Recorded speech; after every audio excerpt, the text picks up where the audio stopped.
Good evening, Randomania, and welcome to another exciting matchup in the Highway to the Threemus Zone Tournament Table Round. We have Dathus versus Xenocat823543. I am joined in the booth by Karat. We have our restreamer, Auska424, and our tracker, Sheep Watcher here helping out. Karat, how you doing tonight? I'm doing quite well. I'm excited to be a part of our nightcap for the evening because we are the final free enterprise match tonight. So, all you folks who are up for staying up late and having some good old times into the twilight, welcome in. I think it's going to be a grand match between these two. Yeah, especially with the Princess Bride on tap, we have Fight the ROUSs, Ask if anybody wants a peanut, Skip to the Fire Swamp, go against the Sicilian when death is on the line. I do not recommend doing that, as you wish. Yeah, don't find a land war in Asia either. That has never worked out for anybody that I'm aware of. But in all actuality, our objectives tonight are, as always, have Coco forge the Legend Sword with the Adamant, complete the Giant of Babel, open the Troya Treasury with the Earth Crystal, and destroy the Super Cannon. Yeah, those are, I think, well, obviously completing the Giant of Babel, if it ends up leaning into a runner's grind anyway, might be just a fait accompli in a more toward the end of the stage. Of course, obviously, everybody wants to rate that treasury, which hopefully we'll get the chance to do that quickly. And then Super Cannon, obviously, needs the tower key, so something of a key item hunt, especially for that darkness crystal. But then again, of course, our runners would be looking for that anyway, so sort of leans into what they want to do at any rate. Yep, and if we find a Tella, our runners will be definitely eyeing that objective along with doing their D machine grind. We find some Sids, some Canes, some Cecils, maybe doing a Mac Giant grind. Two objectives that take us to the Giant, or two grinds that take us to the Giant anyway. I expect that this seed could go either way, really. Just depends on where these key items are hanging out at.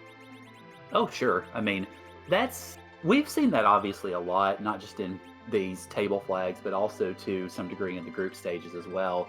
So it comes down to routing. It comes down to following the items and trying not to get too enmeshed in, well, too many incidences of chasing one's own tail. And we'll see how these runners do it. Both look pretty good, obviously, because they've made it here to the table stages. So we'll see how each of them charts it out, as it looks like we're, I think, fairly close to getting underway here. Yeah, with both these runners, they've run excellent races. As we are getting going, we have Dathus on the left, we have Xenocat on the right. With a Ridius start, let's see who they're going to go with. A Kane. Well, if you wanted your vanilla, I guess Dathus is satisfied now. I'm surprised that Dathus doesn't take this Kane. I believe Kane is one of his favorite characters. Yeah, well, I mean, I can understand that. Also, it's at the beginning of the seed, I can see him stashing Kane away because Kane is one of those characters that's very equipment dependent. So if he finds say a Dragoon Spear or a White Spear or something that'll really make Kane pop, then I think he runs back to Mysidia and grabs them. Otherwise, yeah, just store him in Mysidia for the time being, see what the rest of your characters are, and then go from there. Yeah, I'm a fan of taking the Kane a little bit later once you see what the seed gives you. There's only a handful of characters I take immediately. That would be a Palom, a Rosa, a Tella, or Sid if he's my first character pickup, as we have some divergence right off the bat.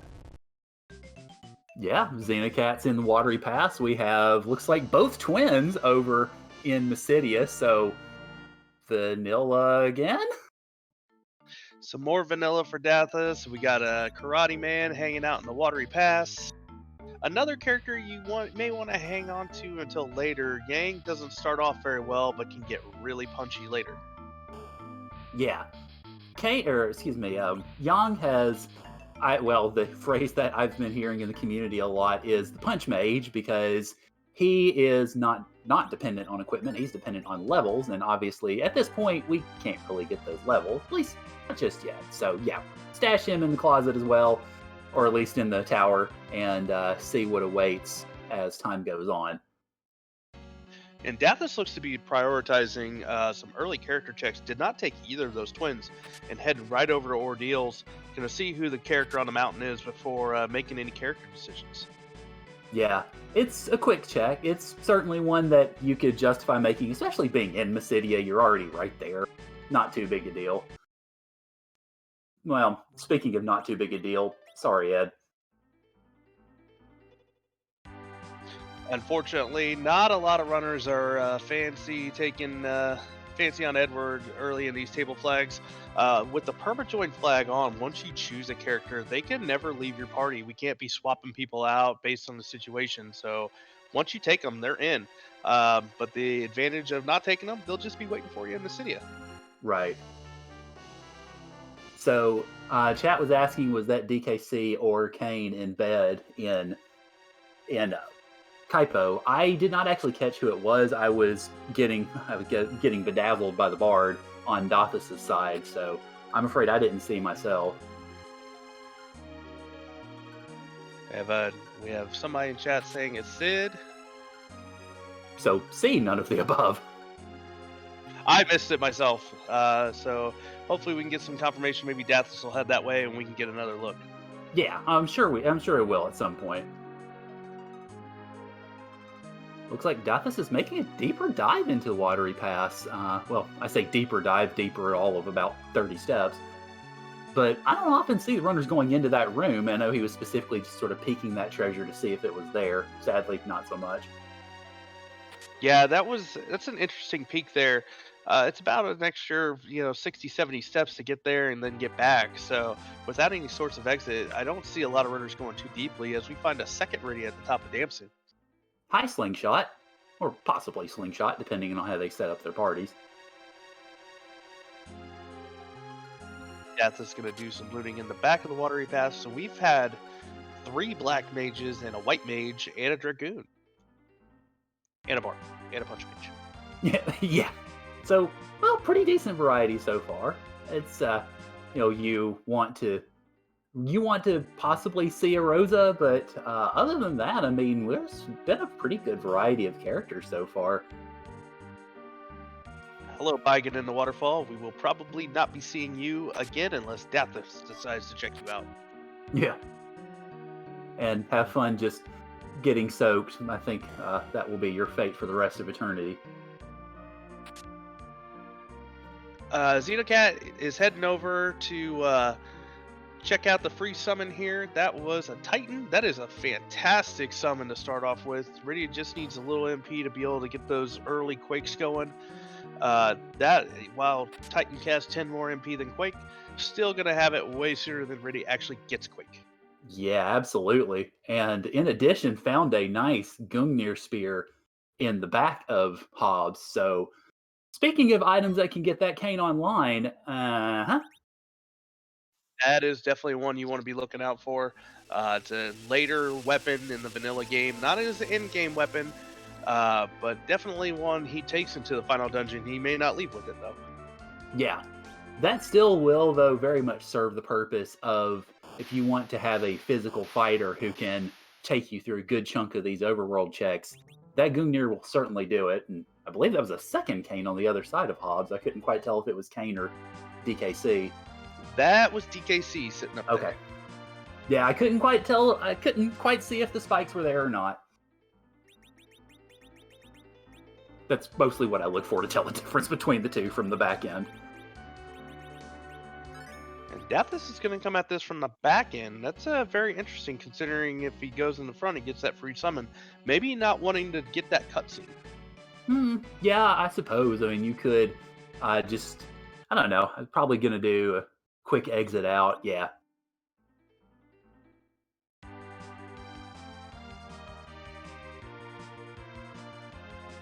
We'll see if Xenocat decides to take any of those twins.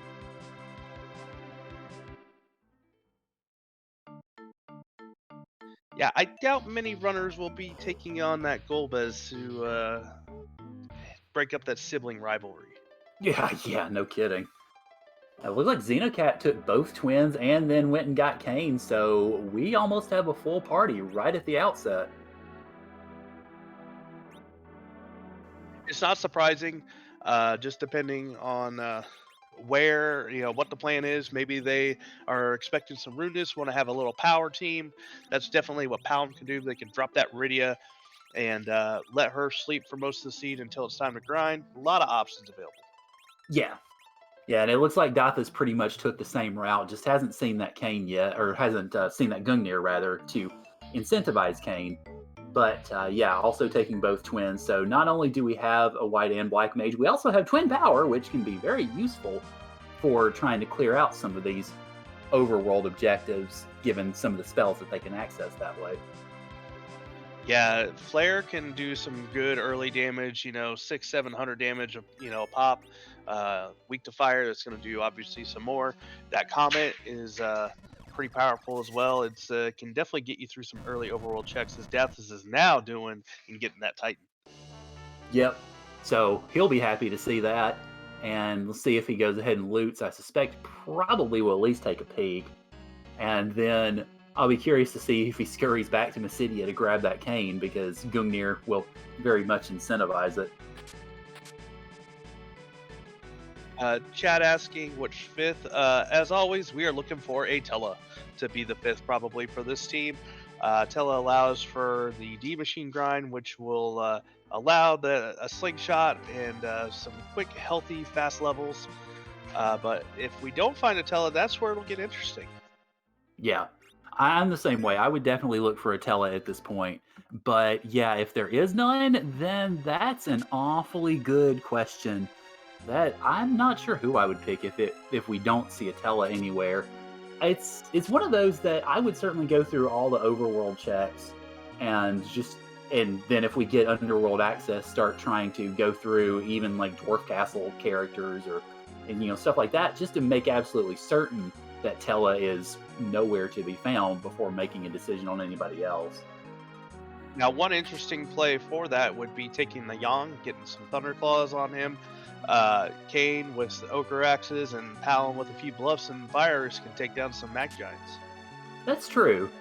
Obviously, you prefer the D machine grind because it is faster and a little bit safer with the spell with the fire attack that the D machine has. But yeah, Mac Giants are definitely an option, and these runners are talented and good enough in regards to their strategies that I think they could probably handle a Mac Giant grind fairly well if they get the right setup for it. Dathus found an Asura summon as Xenocat is working on these D Lunars. We got Twin Magic going right off the bat, Kane doing some jumps. The D Lunars have a script to where if you hit them with a physical attack, they start throwing reflected viruses at you instead of punching you, so haven't triggered that yet. So that's why this flare can go right through them. And Valvalis in the Antlion. Valvalis is nasty to find pretty much anywhere. Ooh, and Dathus takes a reset. I could understand that.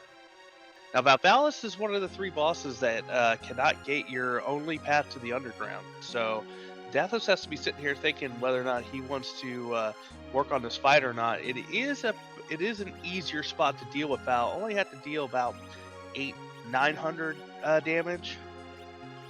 Yeah, that's true. That being said, though, well, he's adjusting his weaponry to try to fit accordingly. I'd seen him try to use that dancing dagger to attack Valvalis, but she'd already gone into Twister mode, and it did nothing, basically. So, yeah, we'll see a second attempt at it. I think if he doesn't make it in this second attempt, he may very well choose to go elsewhere, and I wouldn't really blame him at this point. Yeah, with Valvalis here, it's really interesting. You don't want to run into her in a lot of other spots. Here, it's pretty easy, although Palom only doing about 70, This is going to be a slog, but it's doable. Yeah. Meanwhile, Xenocat is making their way, out of ordeals. And I did not catch who that second boss was. I think it was I believe I saw a Lunar Sparkle. I may be mistaken, though. Yeah, I didn't catch it either. I was trying to count how much damage Dathus was doing per round on this Val. That back attack spot on Ordeals can have a number of surprisingly rude fights. Magus Sisters can be pretty rude there. Wyvern, actually pretty easy there. but an Ogopogo could be staring at you too. Yeah, and they call Ogo the nope rope for a reason. And I would very much be noping at that point if I were Xeno. So it looks like we're going to have a full defense on Xeno's side. Yeah, this could be a combination, doing some shopping to maybe find something to get through whatever that fight was, and doing the key item check. Yeah, looks like the key item check is going to be coming out first, so we'll get to see who is trying to attack our fair castle of punchers today. And Dathus gets through that Valvalis fight, so GG's to Dathus on that one. That was a slog, but gonna be rewarded with the levels. Rydia should be able to cast Titan now, as Xenocat is greeted with the other noodle that is Leviathan. Yeah, this one, if you obviously have the lit spells, is pretty doable, or if you have any sort of Thor rages or anything like that. We got the Legend Sword out of that Valvalis fight, so that is half of your objective right there. That's something you definitely want to see in case we don't find an Earth Crystal or a Tower Key before that Adamant. With Highway to the Threemus Zone, you only need to complete 3 of the 4 objectives to get that crystal to take on Xenomus. Yeah, and chat mentioning also, yeah, it also helps if you have twin. This is definitely true.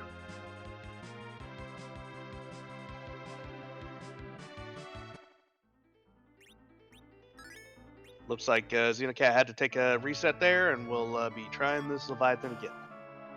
Yeah, I think what had happened, at least from what I could tell, Xenocat had gotten through the fight because I saw Levy starting to dissolve, but I believe their Rydia may have been down and wanted to make sure that they got levels on it. At least somebody was down that they wanted to get levels on.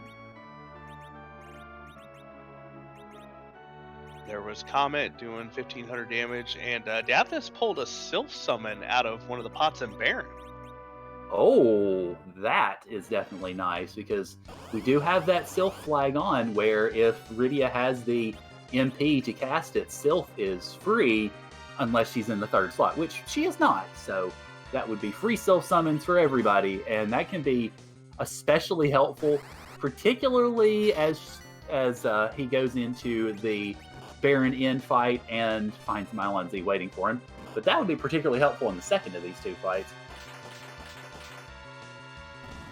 Yeah, Dathus forgetting Mylon absorbs ice. One of the uses for Sylph, though, that I like is during the D-Machine grind. Killing the D-Machine with Sylph, healing the party from the flame, and just keep on rolling as we are greeted with some dulls. Yeah, I've seen that used as well. It's a pretty nice use. Oh, we have a hook, so we have underground access from the full defense. Not the easiest underground access, but it's underground access nonetheless. I would be expecting our runners to be making sure they are thorough and checking all checks before running down that hook route. Absolutely, yes. Well, unfortunately, looks like the Calcabrina dolls are giving Dathus the business here, but a liberal application of Ice 2 unfortunately doesn't do, I think, what he expected. And we'll see if we'll see if Dathus can get through this. That'll be interesting. He has a ninja hat on, so these dolls are not hitting this Palom very hard. So I would be surprised if he doesn't get through here. That guy drum doing the work there. Yeah. And it's also helpful that that second fight doesn't have any XP, so you don't really have to fear bringing everybody up to make sure that they all get the credit for it, because there is no credit to be had from the second fight. Just getting a samurai bow, not what you want to see in these early checks. Dathus doesn't know that a hook is in play, so he's going to be a little disappointed seeing that. Yeah. Well, I was going to say, the good news is, having gone through the Baron Inn check, you should probably be heading over, I would suspect, to the Federal Defense next, unless he wants to try fading it for the pan usage. But I don't know. Obviously, there's not a lot of overworld checks left to be had at this point. Yeah, once Xenocat gets down to this Val, um, that we'll have the Baron key, so they could still go liberate Baron. Yeah, that's true. And Xenocat's likely going to get through this Val fight at least with a bit of less stress than what Dathus had to go through. But yeah, Baron Liberation is also an option, and it can be doable if you get the right bosses at these levels, but you just have to be really careful with it.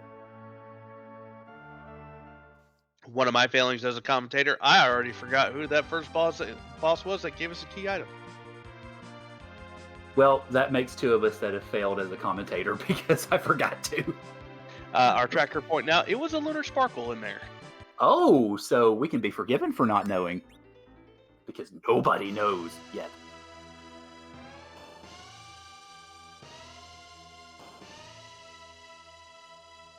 And heading up, Dathus is going to be doing the Fabul defense. I am not surprised that the runners are kind of fading ordeals. They don't have a Telia, they don't have a Cecil.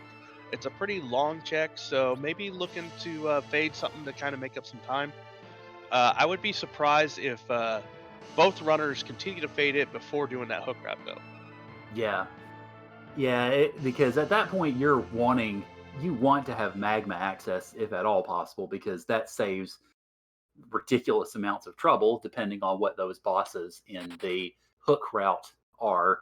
Of course, we don't know that yet, but if it gets to that point, we will find out, and everybody will probably celebrate accordingly. Our restreamer asking what's been rude. Asuka, this Valvalis is sitting in the Antlion. We have a hook from Fabul and a mystery second boss on the back attack spot on ordeals that Xenocat was too fast for us to see. Yeah, so fast that not only did we not see it, chat didn't either, so we're all still enraptured by the mystery here. But we have found some nice items along the way. We got a free Titan on Hobbs. We got a Sylph summon somewhere. A couple of twins to do some twin magic, and a Gungnir for King. Yep.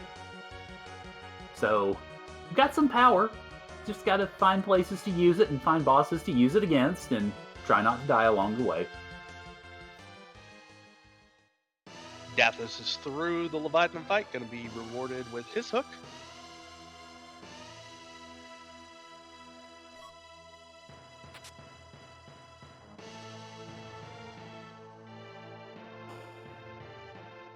Xenocat is routing in some shopping here, visiting Agart.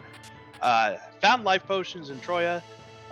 Those store rages are going to be useful for a number of different types of fights. Kanazo, D-Machine Grind, Odin.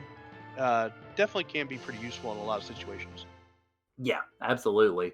And it looks like we have a return to ordeals. Of course, Xenocat has already taken down one of the boss sets, but we have yet to see the second and third, so going to be getting a little bit of new information coming up.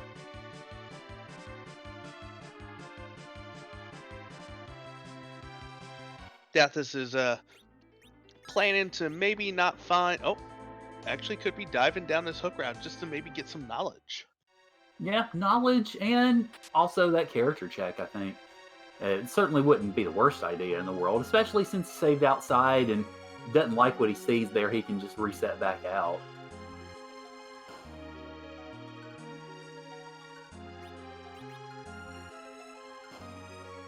Oh, some Ether 2s are a nice find, especially once D-Machine Grind gets going here. And we can see who this... Odin. I can see why Xenocat left the first time. Yeah. And picked up those store rages, like you mentioned. Potentially could see the Around the World Odin, just like when you fight Karate Yang here in this spot. The fight wasn't expecting a moving sprite to be here, so it goes around the world. Yeah. Yeah, that's always fun when you see... I've only seen the Yang on that one, but that's still always fun when... Yep, there you go.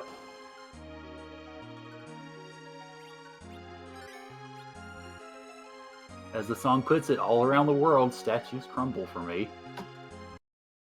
And they crumble for Xenocat too, unfortunately. Yep, Xenocat doing a reset. Oh, we have a free fight in the hook route. Are we sure Asuka rolled this? I mean, she claimed she did, so I'll take her word for it.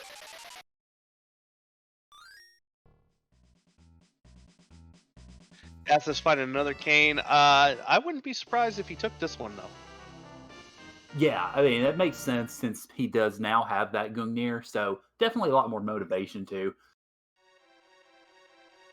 Uh, Does not, though. question chat from Jason Ellis. That looked to be Xenocat's plan. The first time was trying to go for the Odin Thunderstruck. When Odin raises his sword on the third time, so you got to get through two Zantatsukins first. But on the third time, there is a small window where you can use a Thor Rage or another lightning attack to instantly kill Odin.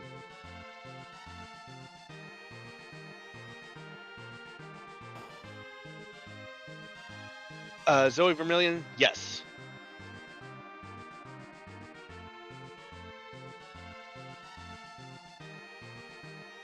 And for folks who were not able to make it at the beginning of the stream, our joke objectives this time were quotes from Princess Bride. So I always love seeing that. That's one of my favorite movies. So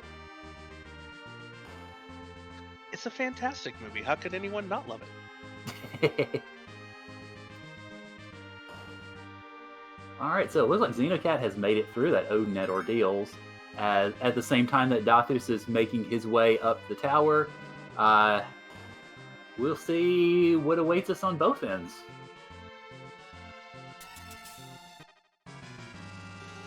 Dathus is not going to be punished for fading this ordeals early.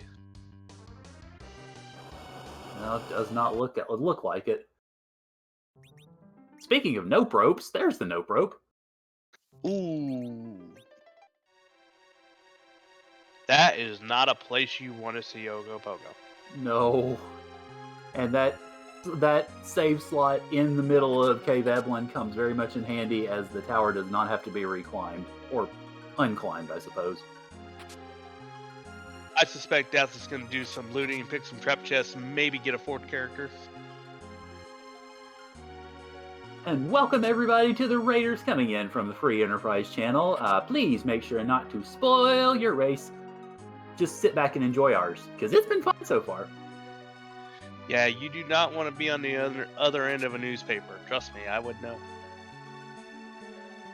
Meanwhile, in Cave Evelyn, we have found not one, but two Gungnir Spears. So, triple wielding Kane win. Unfortunately, Kane is only proficient with one hand, unlike Edge. So we will only be seeing one Gungnir being wielded. I would suspect the others will be sold. Yeah, I would say so. That will definitely finance some nice expenditures leading up to other things. For those coming in, we have a King Queen Evelyn in the Rubicon spot, and we have a Ogopogo in the King Queen spot. So the hook route that is currently on tap is not so fun, at least the front end of it. We do still have the Baron Key that they could go and liberate Baron Castle. That could lead to the Magma Key. Right, yeah, absolutely. And we've seen Dathus has already gone through the Baron in check, and of course Xenocat is going through that right now. So we've yet to see either runner try to actually go in and infiltrate the Baron Castle. So perhaps Xenocat will do that as they take on Mylon Z here and promptly eradicate the already eradicated. I don't know. Be interesting. I wouldn't be surprised to see Xenocat do what Dathus did and maybe check the hook route just to see what they're dealing with. So it'll be interesting to where Dathus goes to try and get some more levels to be able to take on that Ogopogo. Yeah. Of course, as I've mentioned in chats before, and as obviously you guys very well know, this sort of a divergence is part of what makes all of this fun. Just seeing how these runners decide to do things and what steps they take and where it leads them. Dathus may be gearing up to climb Mount Ordeals. with Xenocat already completed it, we know that there's just an Artemis bow up there, but that could actually be pretty useful. Murder Forum is a thing, and it is fantastic. Oh yes, yeah. The Artemis bow with good arrows can definitely put in some real work, especially in these overworld checks, but even later on too. So, not a key item, which obviously you're wanting to see, but it's certainly not the worst thing to find.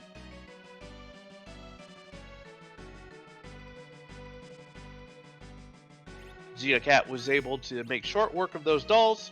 Gonna do some more shopping, and we will see where they plan to go from here.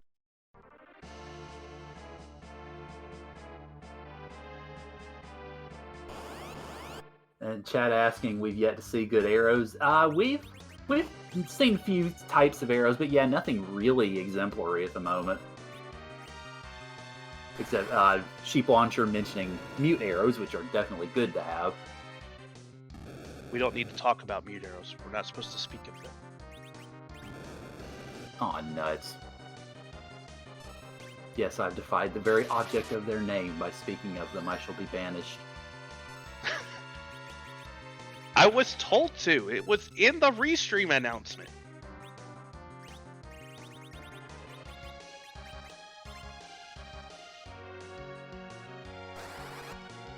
Looks like Xenocat is going to head down this hook route, going to see what they are going to be dealing with. We'll probably do what Dathus did and run right up, trying to get through that. That Ogopogo only has 6,000 health, but is going to hit really hard. Oh yes. I have to admit, this will be one of those times when I kind of wish I was a fly on the wall of their end of the stream. Just if they happen, and I don't think they will, but if they happen to have a webcam up, just to see reactions at that point. It's one of those things that I've always sort of been curious about. Just how people react to seeing things like that. I missed this on Dathus strip. There's an Ogre Axe. That is something I always like to find. That is a pretty hefty weapon for King. Not better than the Gungnir's we found, but an Ogre Axe will make short work of some of these Mad Ogres to get a nice infusion of XP. Yeah, absolutely. And I see that chat has decided to turn us into toads, so ribbit, ribbit. Ribbit? Ribbit, ribbit, ribbit, ribbit.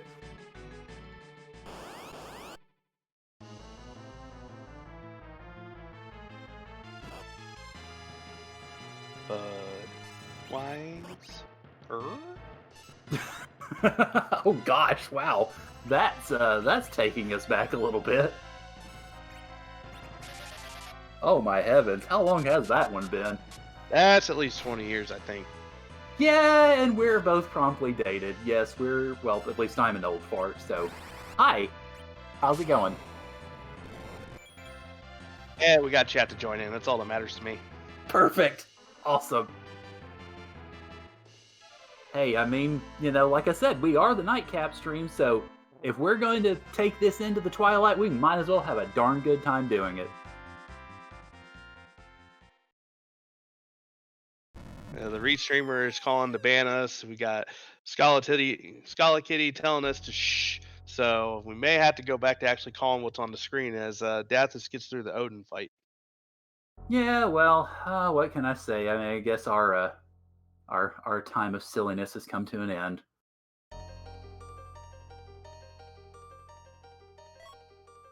Xenocat saw the King Queen spot and maybe kicked his computer over. Uh-oh. Excitement.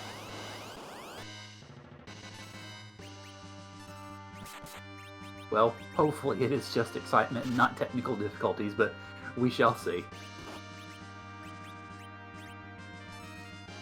I am sure our wonderful restreamer Xenocat843543 is gonna get this under control. And while we have this moment, give a shout out to our restream team with Xenocat843543 and Sheep Launcher as our tracker, and to my co-commentator Karan. Please give the team a follow, and also give our runners a follow for the show they've been putting on for the last half hour. Absolutely, it's always great when we have all of this come together, and of course, it takes a great team behind the scenes to make this sort of thing run as well as it has, especially considering that we've been making a rather big point of it in these streams the last day or so.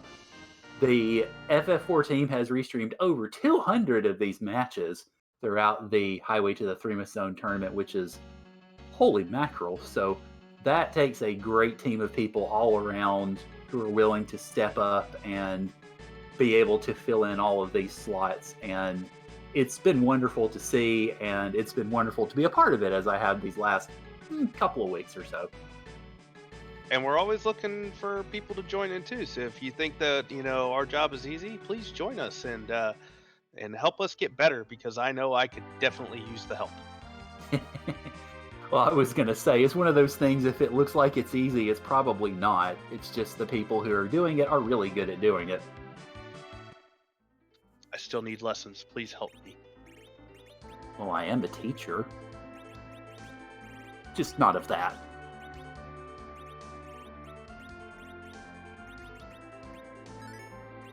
And as we have a quick...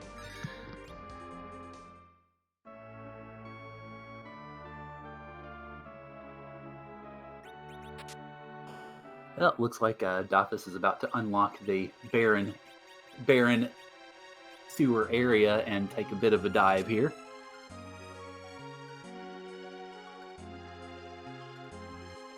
I don't blame him. That's probably where I would be going at for that. I would definitely want to be clearing all of my overworld checks before trying to run into that Ogopogo. Yeah, absolutely. Especially since we've seen how nasty it is.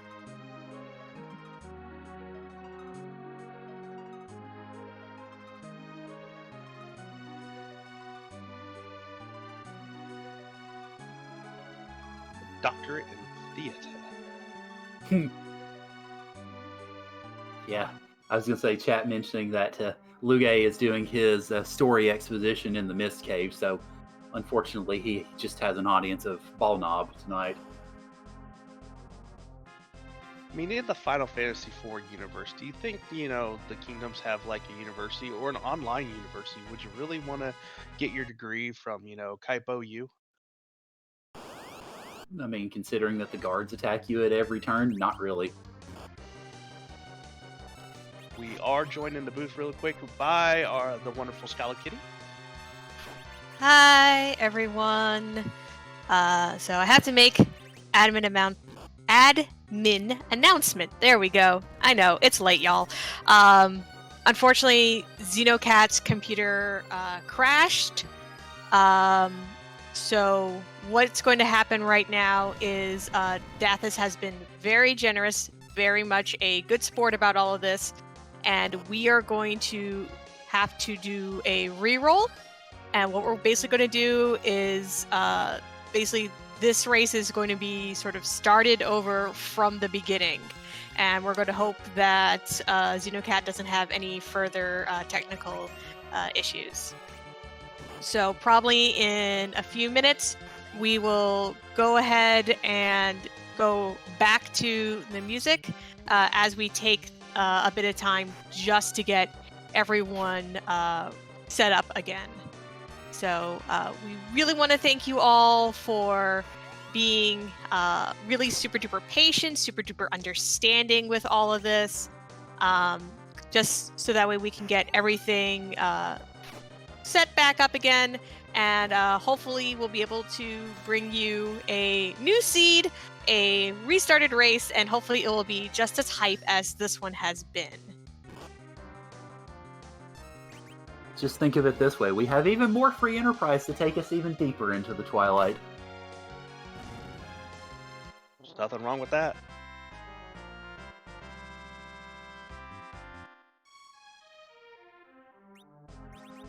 But as Chad is pointing out, definitely props to Dathus for being a gentleman and a good sport to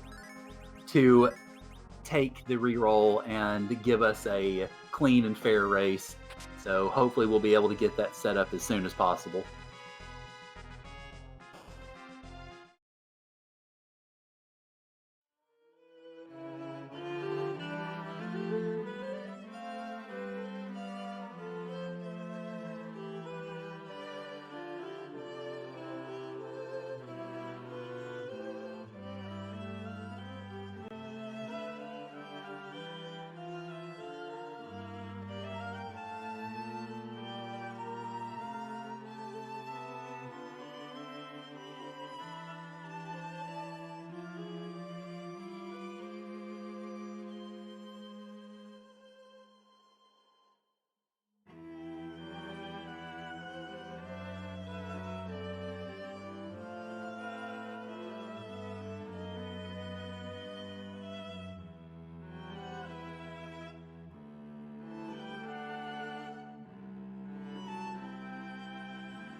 Hello again, Randomania. We are getting geared up to restart this matchup between Dathus and Xenocat.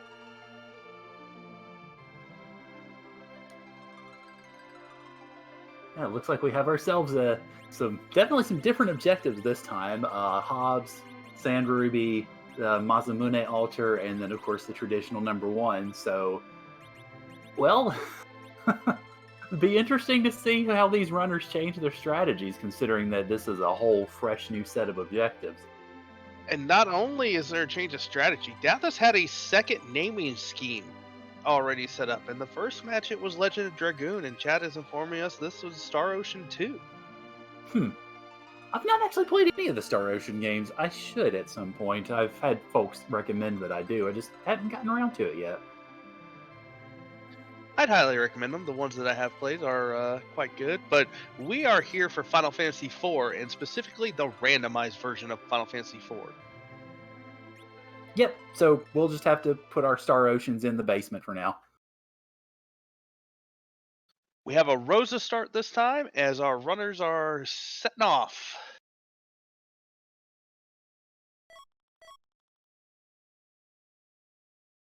Being greeted with a Tella.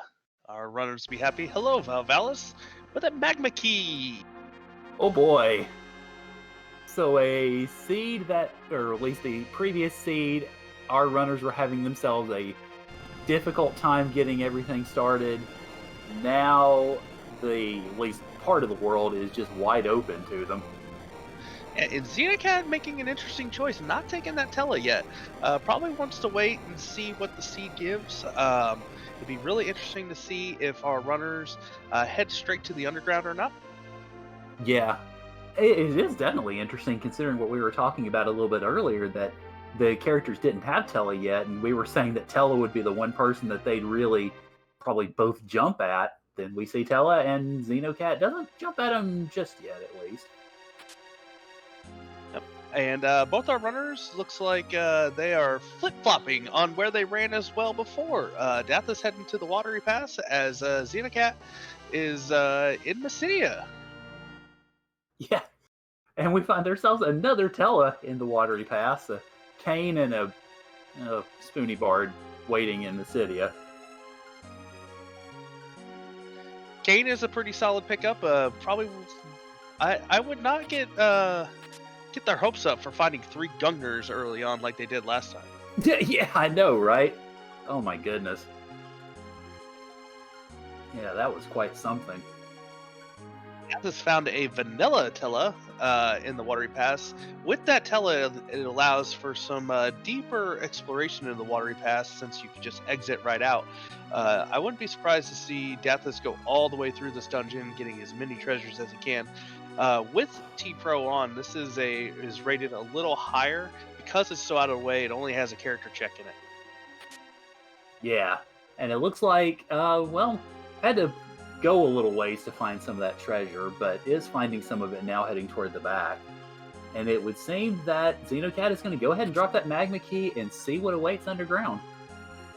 Check your freebies. That is what Xenocat is going for. By opening the underground, you have access to some better shops that are gated.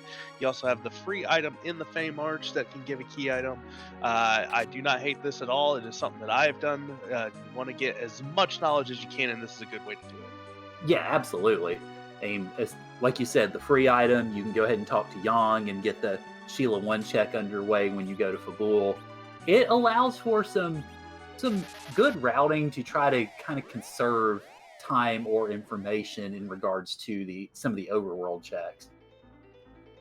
Yeah, in the chests along the way to the Fame Arch, they can have some pretty nice loot. There is a trap chest there that you can save scum out of, but it can provide some nice, interesting things to maybe get a Kane online or get some good mage gear.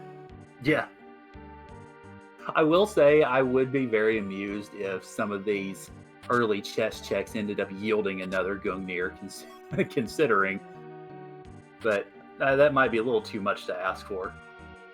Well, what's not too much is Xenocat is in the vicinity of the Job Dwarf, and it is a Special Forces officer. That is one interesting dwarf. Yeah, no kidding. That dwarf might be leading Tamra's army. If Tamra had an army.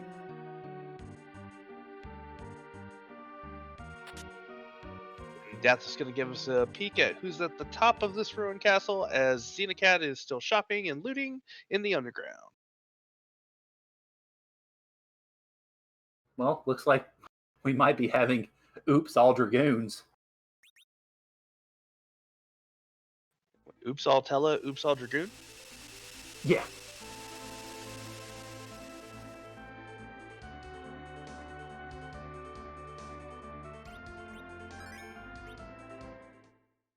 Oh, wow.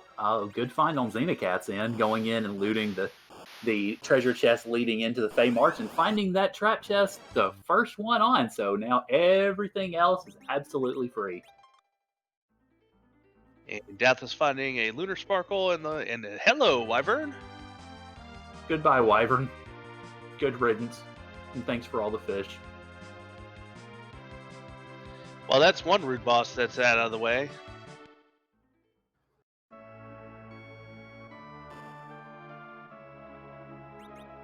Dathus looks to be joining Xenocat in the underground as Xenocat is looting their way through the Fey March. Well, it looks like they found some pretty decent stuff. I mean, just saw a silent staff pop, so nothing super world changing, but still good things to find, especially this early on.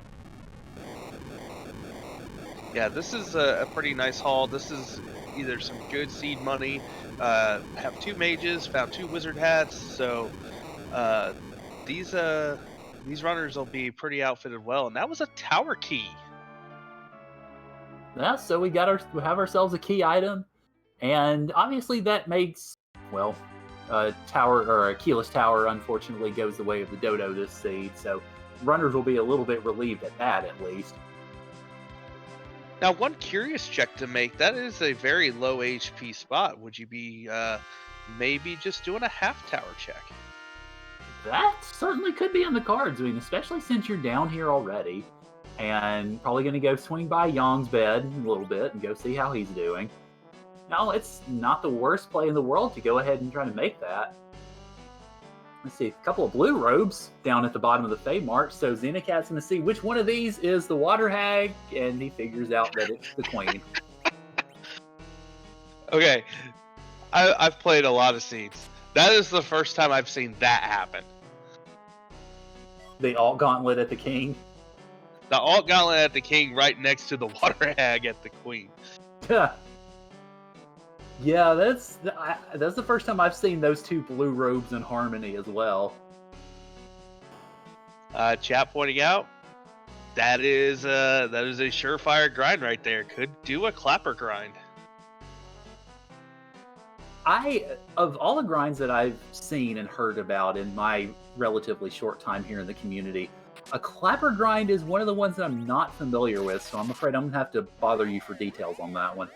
It is essentially the same as a D machine grind, except the clapper is where the D machine has a flame attack that does % damage. The clapper also has a lightning attack that does % damage, 50% of your health, and it uses it often. I think I'll pass. Thanks, though.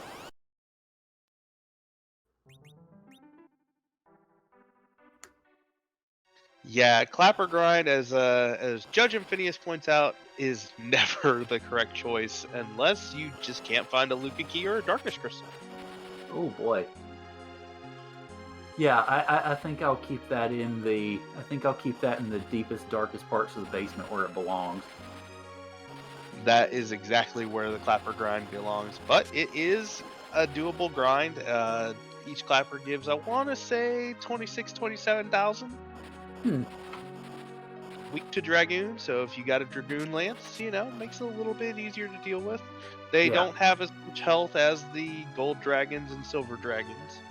Yeah, well, I was going to say, those things will take center stage generally anyway.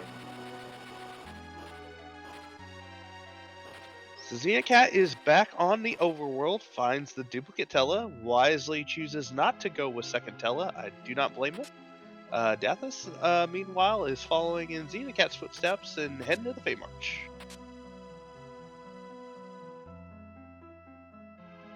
Yeah, so we haven't really seen anybody check, say, for Bull or Antlion or anything like that yet. I think we're probably going to see that fairly soon, considering Xenocat is back up here. We also will get to see who the character is in Kaipo's bed. See if it's anybody interesting. Yeah, Xenocat is still checking some shops. Wasn't 100% satisfied with that loot route through the underground. I didn't catch if Xenocat triggered Sheila 1. That was a cane in the bed, by the way. Okay. So, the character that I thought it was last time turned out not so much. Decided to fulfill my wishes this time, I suppose. Yeah, the back of Kane's head is very round compared to Cecil's, pointiness. The points for Kane go out, whereas Cecil's go in. Ah, okay. Trying to tell some of the characters apart in some of these sprite positions can get a little interesting. I admit I'm still sort of working on the twins when they're facing anywhere but front or back, so I know it's color coordinated, but I've still yet to learn all of that too. Yeah, with the twins, it's a little easier. Their ponytails are the opposite hand. So Palom is left-handed, so his ponytail goes to the right. Porum is right-handed, her ponytail goes to the left. Actually, the way that I think about it is, I think about it more, I guess, just in terms of letters, because Palom with an L is to the left and Porum with an R is to the right. So that's my mnemonic device.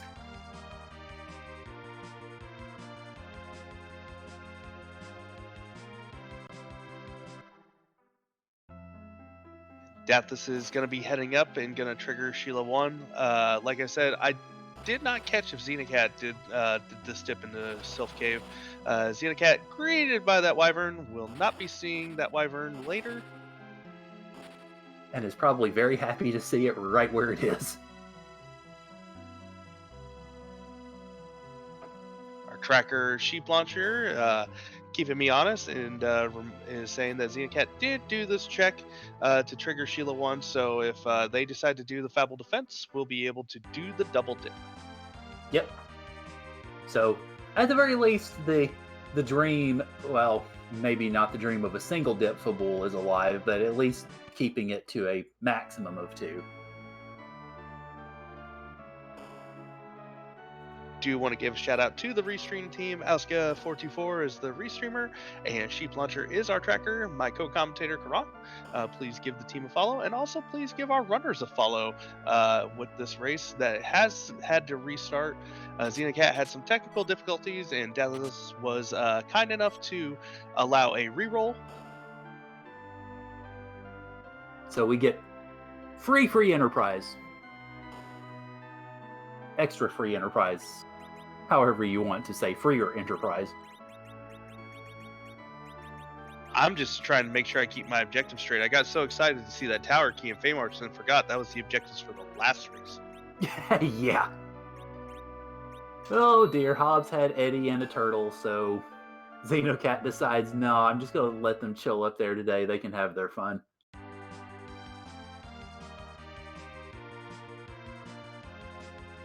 Yeah, that's another rude boss that's going to be out of the way for these runners. We have Water Hag and Gauntlet down in the Feymarch. We have Wyvern in the Waterfall, and Kanazo up on Hobbs. That is a required objective, though, so they will be going back and doing that Kanazo. Yeah.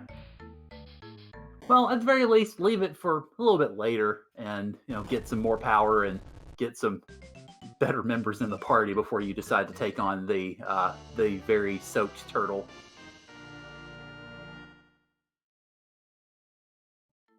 Dathus is being informed that there are only 3 other characters in the seed of Edward, Kane, and Tella. Congratulations. I believe that's all we've seen, though, is Rosa, Edward, Kane, and Tella. Yeah, it's... Well, I mean, hey, not quite as varied a start as we had last time, but they still have a few checks. We still haven't seen ordeals yet as Dathus heads over that direction. Yeah, and Xenocat found a cursed ring in the Antlion Cave. That is a fantastic pickup. Oh yes, definitely will help the agility anchoring particularly for the Tellas of the world. For those who have not been following the tournament or are new to Free Enterprise, one of the flags we have on for the randomizer during the tournament is the vanilla agility flag, which means that agility is determined typically by the character in the middle. In the vanilla game, it was always determined by Cecil. So we have that flag turned on. So even though we don't have a Cecil, if we were to find one, he would be the agility anchor. That curse ring would help slow some fights, speed up some fights, make our team faster, make our team slower. Just depends on what you need. I do not understand agility manipulation, so I am not the person to ask about it. Yeah, that's one of those things that I'm sort of beginning to come to understand myself. Although I still need to learn plenty about it as well. Yeah, and Antline just having a pigtail. Not what you're hoping to see there, but we find a hook that could be a piece of tier 7 loot that could get somebody's power really up there. Yeah, absolutely. And it's obviously good to have a key item, just to, at the very least, you get pushed more toward those 10 key items that can make your grind a good bit easier. If they find the darkness crystal, it's not particularly going to matter, but it's still good to have nonetheless. And like you said, if they do get that hook, then that's definitely a very nice piece of gear to have in the back pocket. And with Atella, the runners are definitely keeping an eye out for a darkness crystal. They want to get to 10 key items as fast as possible to make that inevitable D-machine grind go a lot faster as well. As Dathus is greeted by the good doctor who likes to talk a little too much. Yep, unfortunately, Dr. Legay was, well, he didn't make much of an appearance in this seed. He was shackled in the mist, or in the previous seed, he was shackled in the mist cave, so now he has himself a very public stage at the gates of Fabul. Or, I can't tell those Fabul or ordeals. Sorry, I'm getting a little sidetracked between both runners. It was Fabul, and Dathus took a reset out of that. Okay, yeah. All right, so he just reset back 2 ordeals. All right.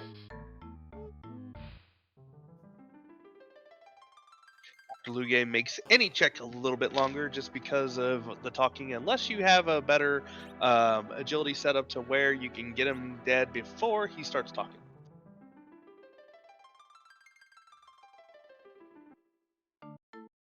Dathus making sure he has the correct sprite of Kane.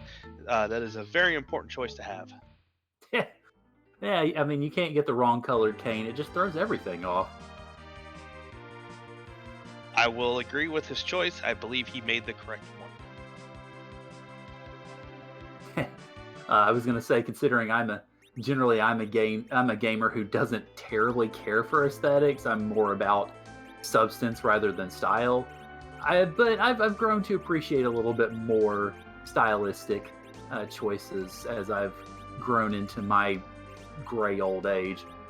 Maybe I'm just getting a little softer. Most of the sprite choices are done by the wonderful Scala Kitty. They look fantastic, Scala. Every single one of them do. When you have 2 Canes side by side like that, though, it doesn't hurt to, pick your favorite. Fair enough.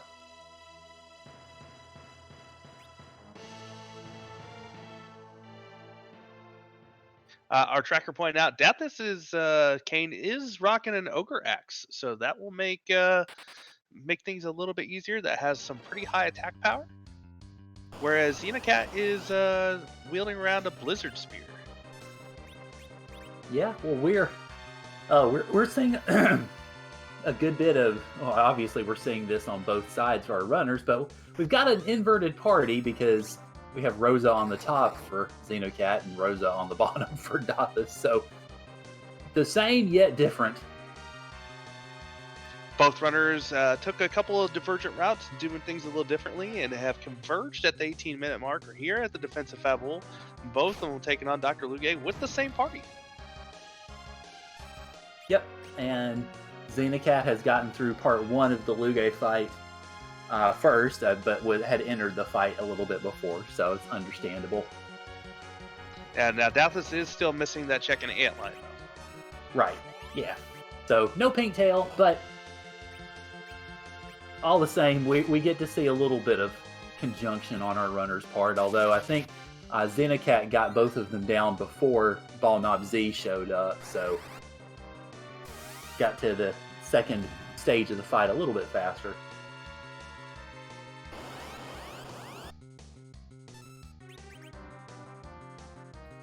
Dathus was able to kill that Ball Knob Z with an Ice 1 that did 1 damage. Wow, that's... would we call that swag strats? I don't know if that's a swag strat or not. I mean, that sounds like one of those that you would go, oh, yeah, exactly. I knew what I was doing the whole time.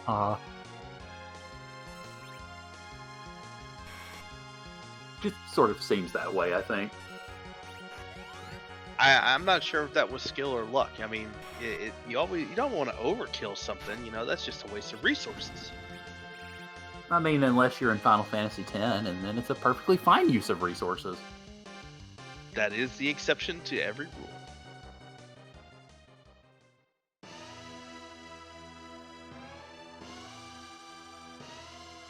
Dathus is through the dialogue, though, and will be rewarded with...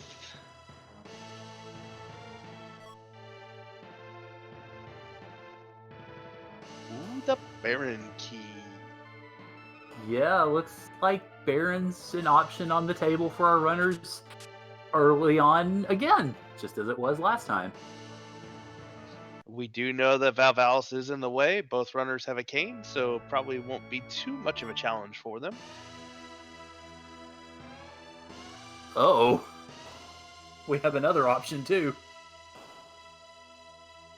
Is music on the table? Well, we shall see. While it is a long check, it does give the people what they want to hear, and that is some randomized music from Spoony B. So we will see if either runner starts to head that way. I would suspect the trip to Ordeals is probably in order to get that Tele-Elvis spells first. Yeah, that definitely helps, because once you get that online, then you have plenty of, well, somewhat mitigated power considering Tele's stats, but power nonetheless. That will definitely come in handy, especially if, you know, the runners run across slightly more pernicious bosses.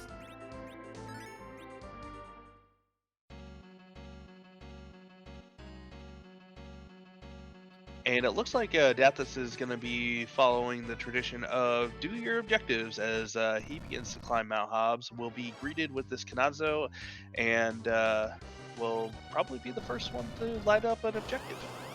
Yeah, looks like. And obviously with Kane in the party, it'll very much help, and has all his characters in the back row, so that'll make a rather punchy Kainatsu a little bit less problematic, and getting a nice jump in early will definitely curb the damage that water can do. Yeah, Kanatsu's wave is percent based on his current health. So at full life, it'll do the most damage, and as you whittle him down, the wave will do less. Yes, I believe I heard in one of the other broadcasts that it is, I think, 4%. But looks like the wave is not even going to happen. Yeah, one more jump from Kane, and this should be all wrapped up. Or nope, just a blizzard instead.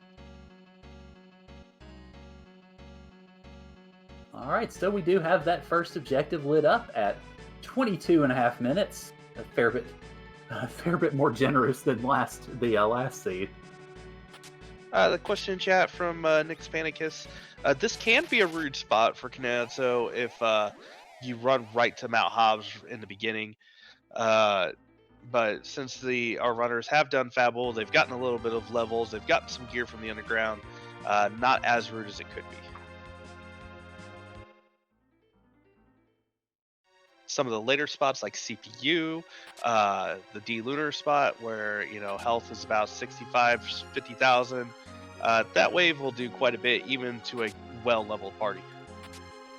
Yes, absolutely. This is, I mean, like he was mentioning, if it was an initial check and the party had tried to do it right off, yeah, it would have been difficult, but with more levels and more characters and more stuff, it definitely makes it approachable.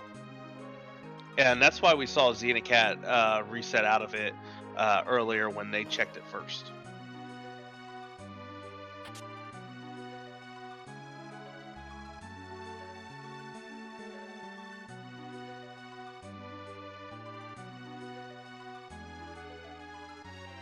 So as our runners are retreading each other's steps, Death is heading down to the antline. It'll be interesting to see where Xenocat goes.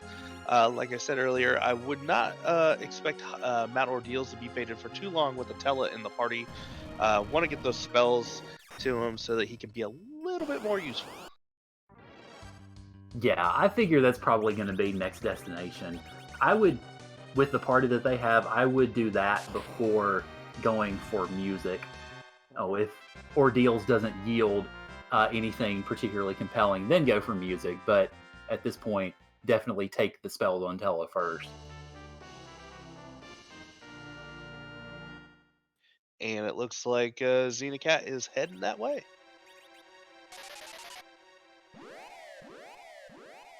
All right, so we have seen the character check on Ordeals, but of course we haven't seen the rest of it yet because the parties didn't really have enough to go through all of Ordeals at that point. But we shall now see what awaits us at the top, because of course, obviously, we have those 3 bosses, and those 3 bosses could make life a little bit more interesting. Just depends on really what falls into play here. And Xenocat found a strength ring. That's going to be a nice upgrade for their Kane. It's doesn't give the best of defense, but it is a good strength boost. I think it's 5 strength. Yes. Yeah, so that's definitely nice to see on Kane. It looks like our runners are going to be maybe not quite shaking hands, but pretty close to it. And they'll probably shake hands once the boss fights start. Yeah. Or they could shake hands on the safe spot a little bit before.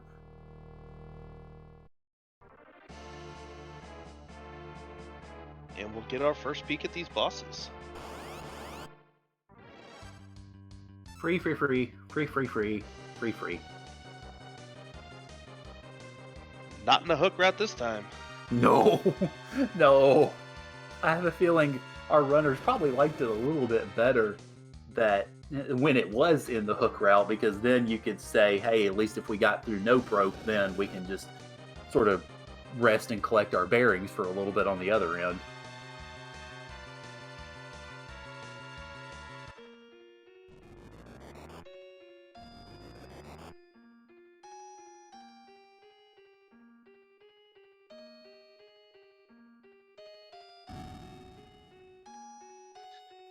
Now, if I was Auska, I would be hoping for some Magus Sisters here at this next spot.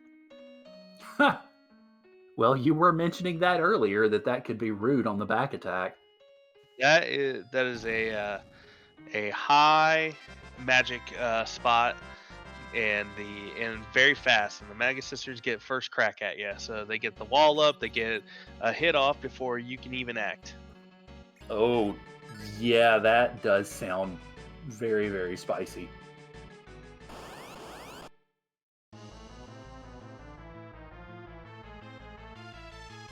Instead, we get a bunch of zombies.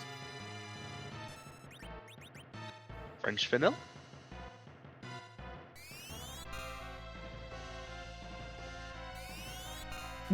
Well, I guess everybody can have themselves a little treat.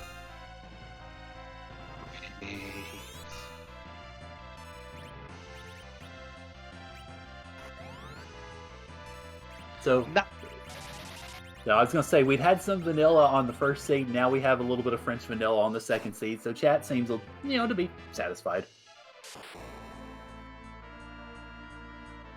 Yeah, and this isn't terribly rude for the runners. These zombies will go down quick, and Kane is resisting that lightning, so we shouldn't see too much rudeness out of this fight. So I would suspect that they get through it pretty easily. Oh yeah, both runners using the same strategy of tossing out that big bomb and taking care of all of the ghasts at once, which if anybody maybe isn't familiar with the Mylon and Friends fight, for the most part, it's not too bad, unless you kill Mylon before you kill those zombies, because if you kill Mylon first, the other guys start punching you, and they punch hard, and they punch fast, and it's not fun. Yeah, the zombies aren't happy when their leader goes down. They show a little life in them and start swinging away. Life in the undead? Who'da thunk it? I mean, they are being controlled by a, Earth Fiend. Fair. Chat speculating what's going to be in the crystal room. Well, guess we'll all find out in a second. Dathus not even saving, just charging right in. Knows that Wyvern's not there. Could be a Golbez, but has 3 party members, so not terribly much of a threat, and the magic's pretty low inside the changing room. Oh boy. Oh, Auska. Yeah.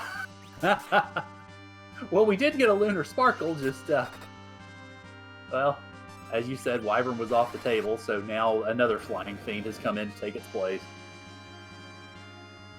Now, Plague here, if you don't burn Plague down fast enough, can be pretty fast. I've had that timer run out on me before. Yeah.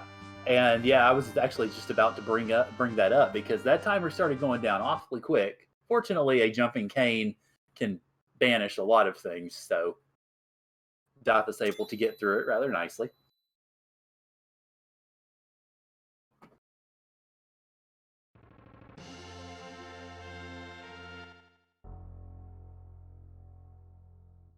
Now, here's the thing, though. Who do you take? Who's going to be your last party members? We don't have any black mages. That's a good question. Yeah, I mean, do you go ahead and commit to more of a physical attacker seed, or do you try to do some other checks and maybe I don't know. I don't know that the runners would quite be able to do Dwarf Castle yet, but you do have a character check there. Yeah, we have Baron Inn and Baron Castle still available, both character checks.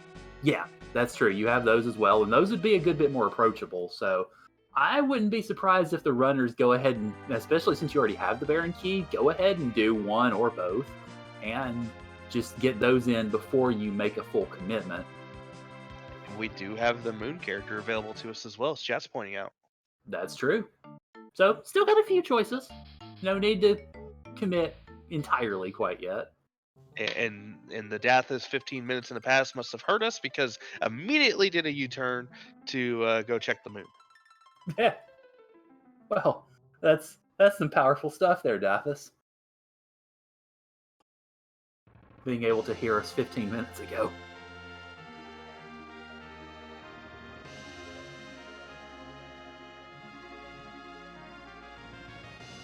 I suspect that our runners would be really hopeful to find 2 black mages coming up.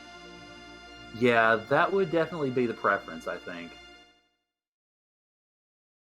I also don't think we have found ethers yet, but I don't think we've checked all the shops either.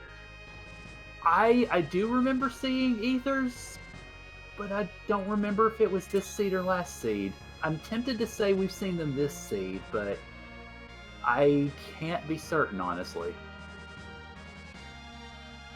Of course, that being said, we do have a moon shop and a bonus round in Baron. Hi.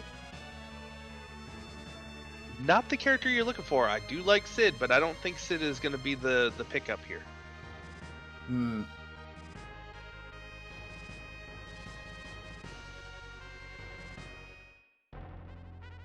No Demist hunt today, though. Nope. Demist is hunted. Just getting a drink in the Baron Inn. And on the other side, we have the other Mylon. So, well, have fun, guys. Yeah, this won't be too much of a threat either. Mylon is floating, so Kane is going to get extra damage out of that spear. Chat pointing out there was vampires in the moon shop. Could go with some low level strats if a grind is not needed, but I think with this early darkness and we have 6 key items already, I don't think either runner will probably be doing low level strats. Yeah.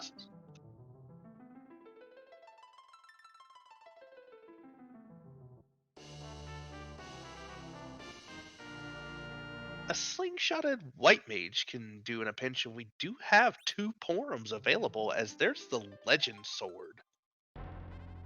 Yeah, so Not the Black Mage that Dathus was likely hoping for, but still good to know. And of course, that Legend Sword is half an objective all over again, so.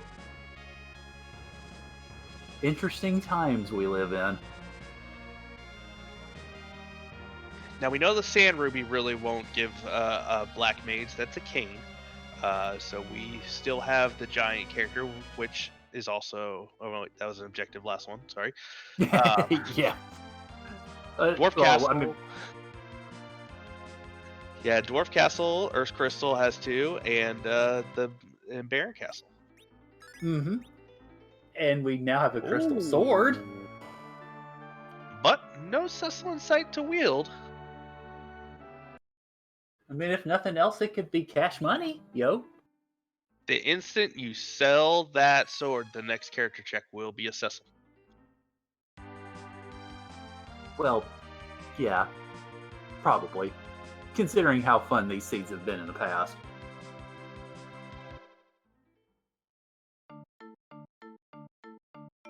And that Crystal Sword will fund all of your adventures, though. Absolutely. It can fund them through cash money, or it can fund them through Cecil hits things and they die. Take your pick. Now, who is Dathus going to pick up here? Checking on his character choices. Oh. Yeah, it looks like he picked up that Cane and Porum, if I'm not mistaken. He did.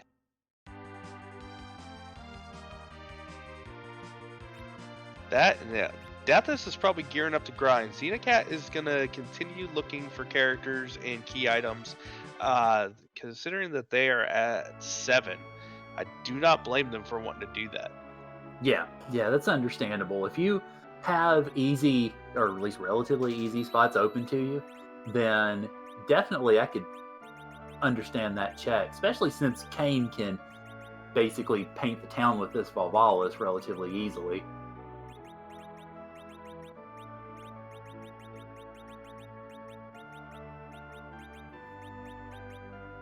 Now, if a Cecil comes out here, that'll be. I would have to give the advantage to Xenocat. While Dathus is going to probably get going on his grind a lot faster, Xenocat's going to have a source of damage that Dathus won't be able to touch for a long time, even with, the 2 white mages. Yeah, right. It definitely adds a little bit more spice to this seed, that's for sure. And now it looks like we have chat going through singing Space Jam for us. It is stuck in my head. Oh, Space Jam was one of the many movies that I have seen in the midst of the pandemic times. It was a lot of fun, definitely, to kind of relive that from my childhood. Lesser known, LeBron James is planning to make a sequel to that. Yep.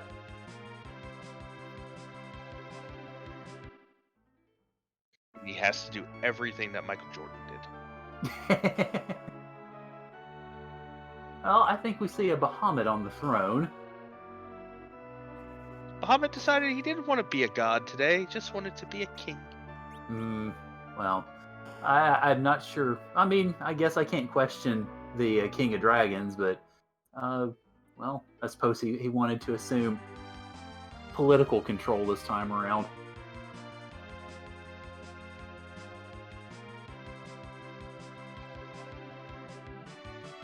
Also, chat wanting citations on LeBron making Space Jam 2.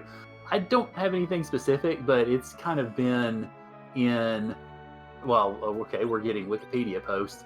I just heard it from several different quarters over the last really few years. Yeah, I believe he recently came out and announced a new legacy tagline for the movie within the last 2 or 3 months. Dathus is doing some shopping, looking for life potions, ethers to facilitate this D machine, and there's another Porum. And, well, again, not the character necessarily that they wanted to see, but Whoops. 2 slingshotted porums to nuke. That's not as good as 2 palums. But I mean, sorry, porum gets white, not nuke. I was about to say, if you slingshot Porum to nuke, then you've achieved something magical.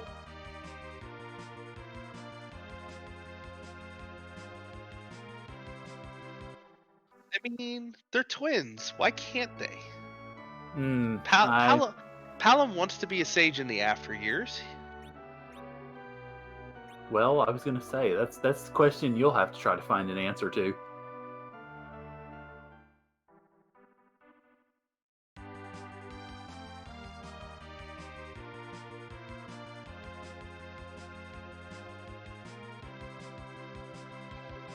Drain Spear is pretty hype.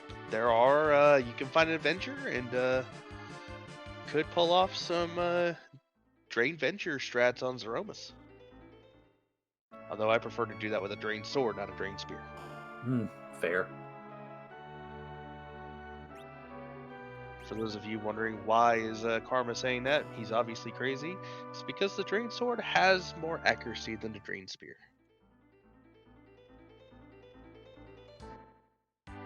Xenocat deciding they wanted no business out of what was in the Odin spot.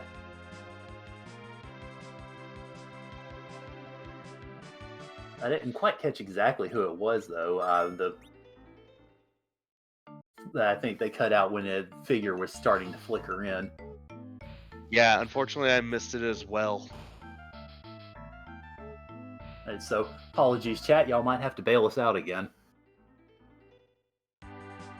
Dathus still hunting for something. Not sure if he hasn't found ethers or life potions or which one.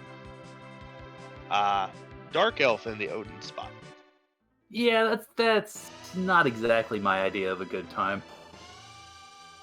Not with 3 characters and not, I mean, if you a little higher level, probably doable. That second half fight, Tella can just weak and take care of it. But yeah, not at those levels, as we find a free fight in the Dwarf Castle. And a free fight in the higher HP spot, too, which is definitely welcome. Especially, as you mentioned, we're still looking at 3 characters here, and 3 characters that are, not super strong at the moment. Yeah, an Hourglass and probably a Stone from Tella. I don't see the need for some life glitches here. But I'm also not in the tournament, so smarter runners may see a need for it. I mean, considering the at the levels at which our characters are now, it wouldn't be the worst move in the world. Especially if you've already got in mind, anybody that you want to try to slingshot. Yeah, but the 3 characters we have are definitely higher than what we would pull into the party. We're not going to be taking an edge. I don't think we haven't seen any edge weapons. And with the Darkness Crystal in hand, Xenocat can grind at any time. Yeah.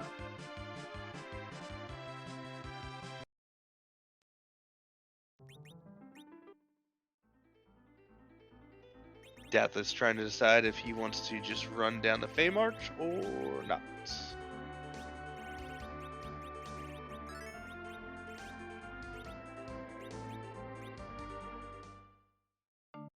So you were saying about that edge? I mean,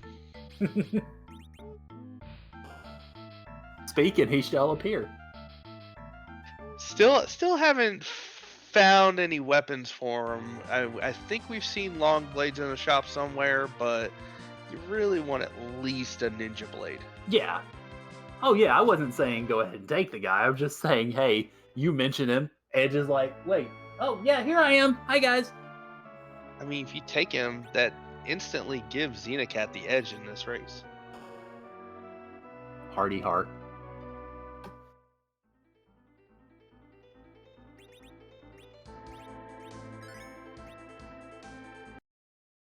We've been joking a little bit that Asuka is threatening to kick us out of the comms booth. I have a feeling that the drive to do so is increasing as we speak.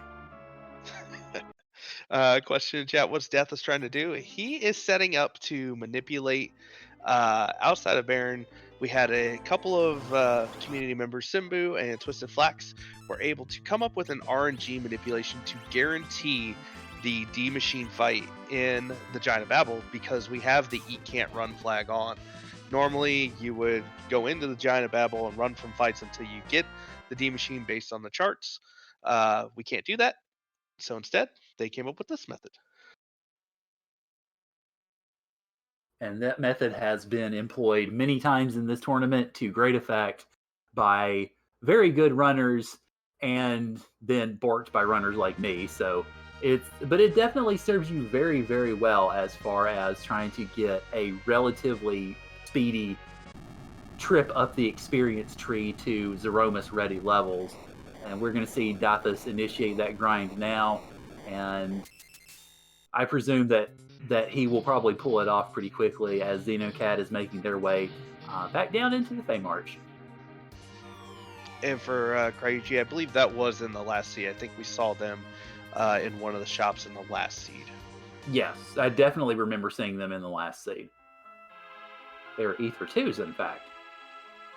Yeah, Dwarf Castle ended up being a bust, only had an hourglass, but used an hourglass to get through it, so net 0.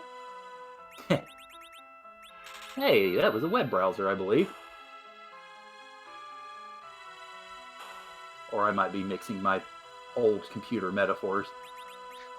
See, Dathus hovered over the Fey March, questioning whether he wanted to go down there or not, and that had the thing he was looking for. Oh no.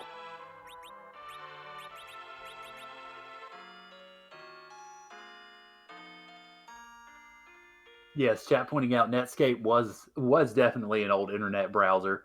I'll have to look up later where Net Zero comes from because I do remember it being a thing. I'm just not quite sure what thing. It may have been like AOL, like it was a, service. Yeah. Okay, yeah. So yeah, as an ISP. All right, so good. I may be getting older, but nice to see my memory's not completely failing me.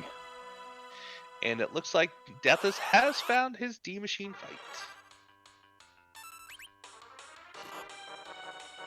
Xenocat is eyeing that Water Hag. Now, the Water Hag here is kind of punchy and very fast. This is one of the fastest spots, if not the fastest spot in the game. So not quite as free. Yeah, that.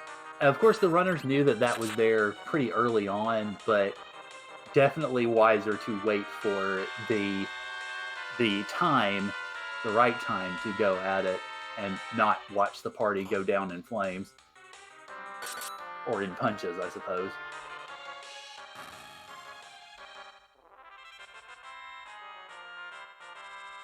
Yeah, and unfortunately for Dathus, he's gonna have to, watch his grind. That Tela only has 90 MP, and he's only got one Ether 1, so he's gonna be stealing some MP from Rosa a couple of times.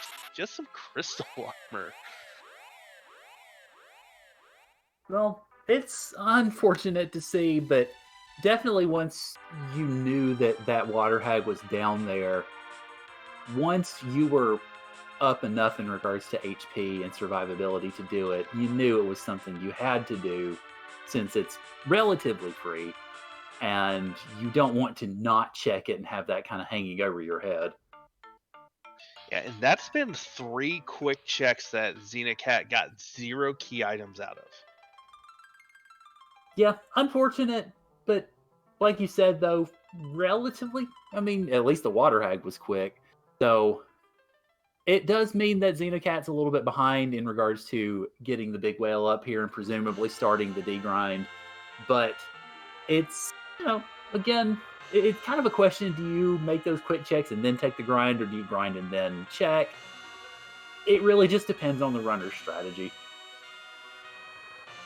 Yeah, and you got to think that Dathus will probably do those same checks post grind, and he will get through them a little faster, but he's still going to do them. So Xenocat will be able to catch up, considering how many D machines are needed for this grind to happen. Yeah.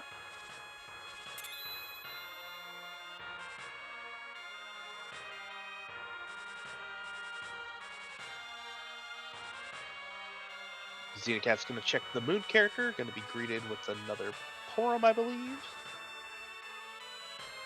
Yes, and unfortunately experience. Well, I was gonna say Okay, yeah, gonna find that Porum. Probably be more than a little disappointed, but still, there you have it.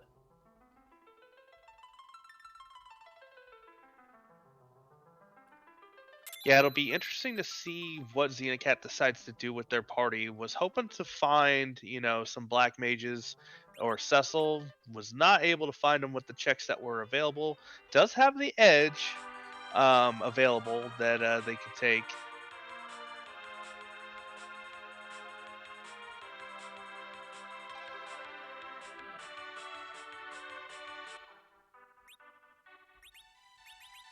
Looks like they're not happy with their party options and is gonna keep looking for key items.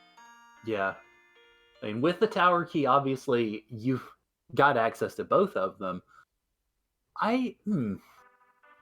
Yeah, I would say it has to be a key item search at this point, just to try to make this grind a bit faster. Or as I, chat's pointing out, perhaps trying to find that Earth Crystal. Zot does provide 2 more character checks. Now, what would be really interesting, and Auska's gonna probably kick me out of the booth for this one, is Adamant and the Sand Ruby are in the tower. Yeah, That would give Xenocat 10 key items.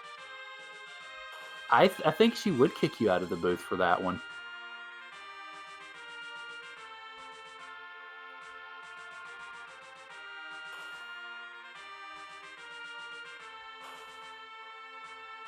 I can come up with very rude scenarios for the runners, and I can come up with nice ones.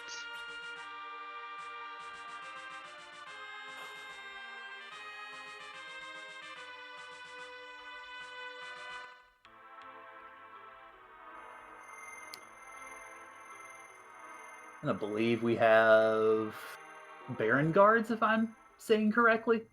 Could still be the Kaipo guards. Could still be Kaipo? Okay. Yeah, that's true. It's Baigen that has different coloring.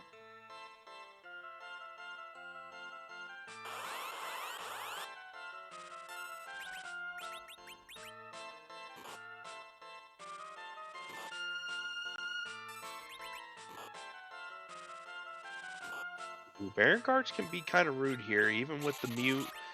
Never mind, they're hitting Kane for 20.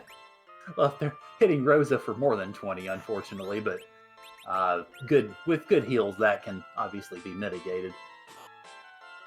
Yeah, Tella's going to get some weeks off, though, and these will be made short work. Well, I was going to say, you say that, and then Tella went down like a sack of potatoes, so... I can bless and I can curse. Well, I was going to say, you were just suggesting good key items there for that spot to try to bless the seed, and then suddenly, I guess the seed decided to try to make it up to you.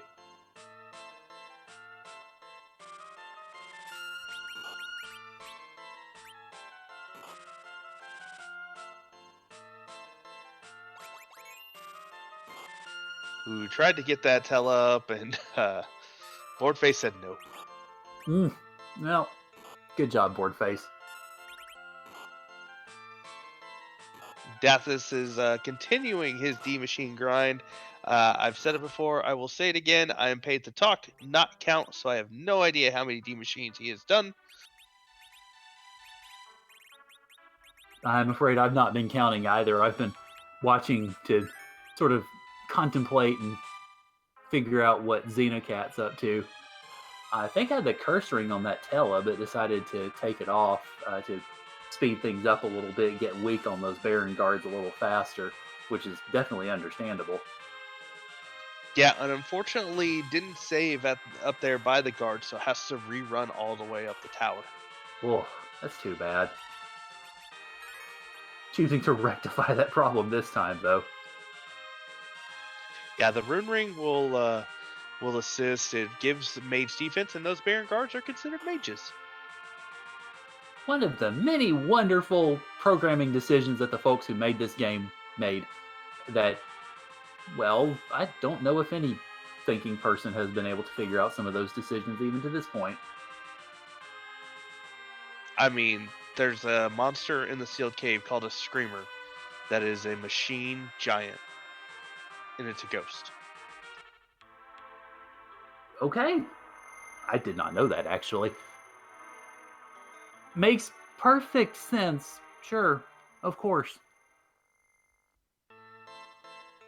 Yeah, that caught a number of us by surprise. I believe I was watching Invenerable, and he had the alt gauntlet at sealed cave when that came up, and Sid did 4 times damage with a hammer.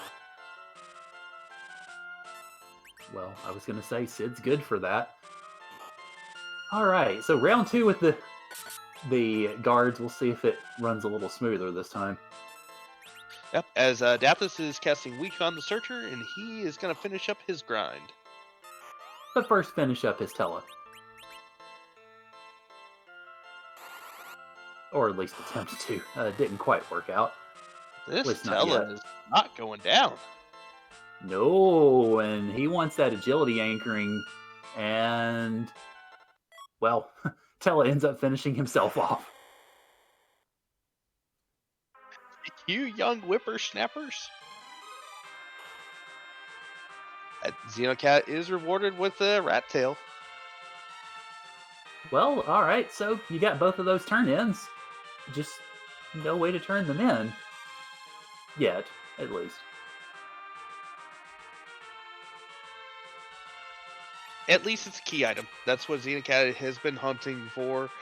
Does still have the Twin Harp available, which is a rather long check that I think Xenocat was trying to avoid until later. Yeah.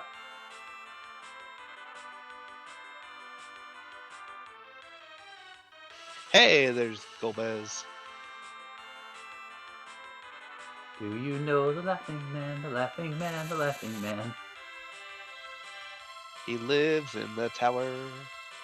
Yeah, I was trying to think of a good way to kind of continue that along, and I wasn't coming up with much, so I just stopped while I was behind. The only winner here was Golbez. Of course.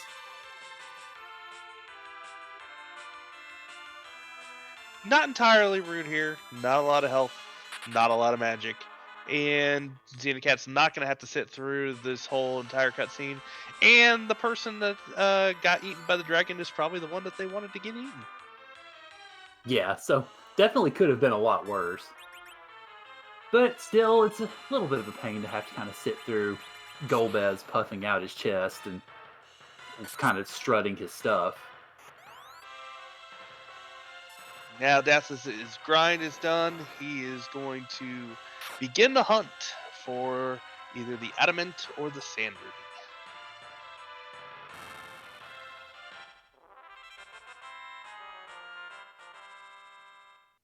Now, he has not done Baron Castle, so does not know the Legend Sword is waiting for him there.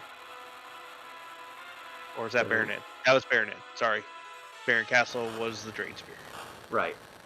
It looks like Dathus is a man of the people. He is chasing down that black chocobo, and looks like he's going to be heading toward Muzak.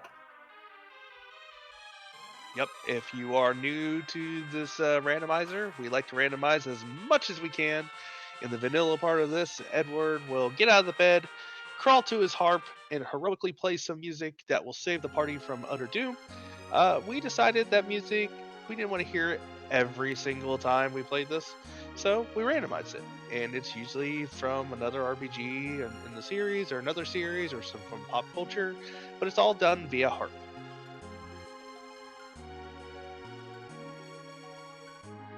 There are plenty of songs from a lot of great games to choose from, so looking forward to hearing what we have in store, which we should be seeing on Dathus' side in probably about 2 minutes.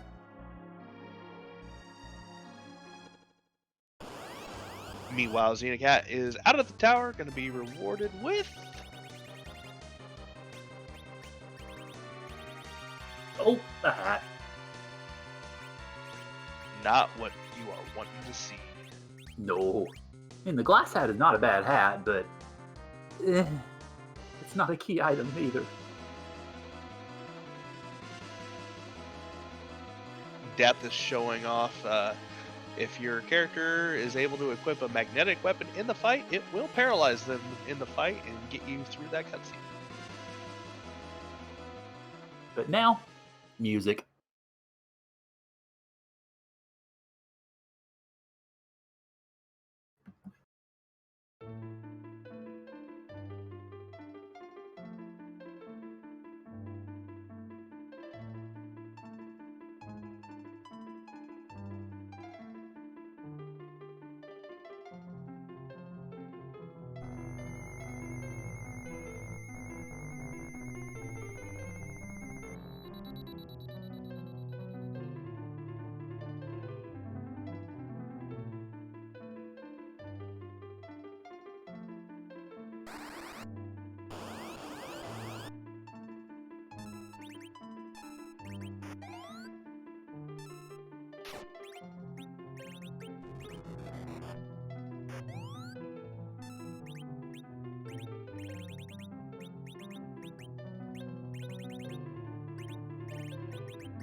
Those elements did not last long.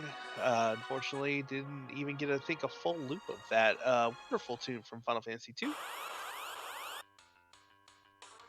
And just a black shirt, and Dathus resets out of there.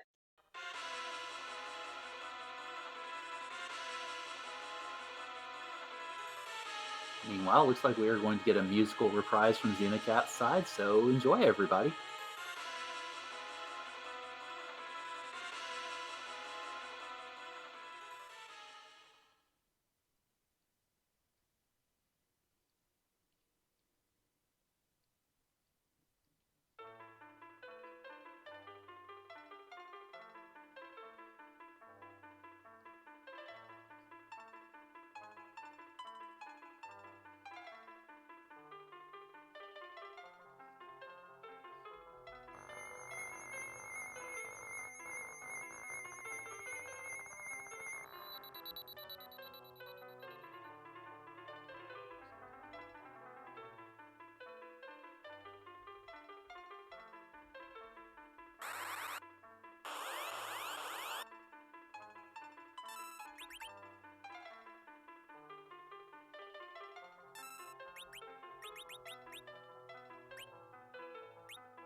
Xenocat about to be rewarded with the black shirt.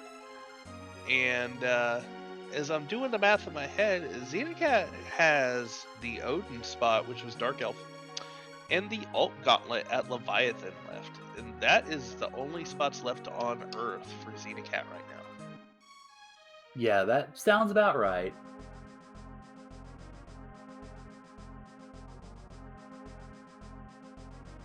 So yeah, I have to think that.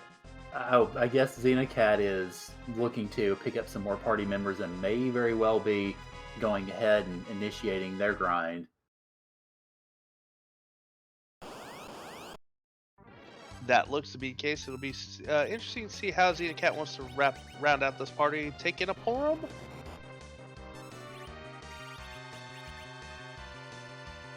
And another Porum. So, looks like white mages aplenty for Xenocat.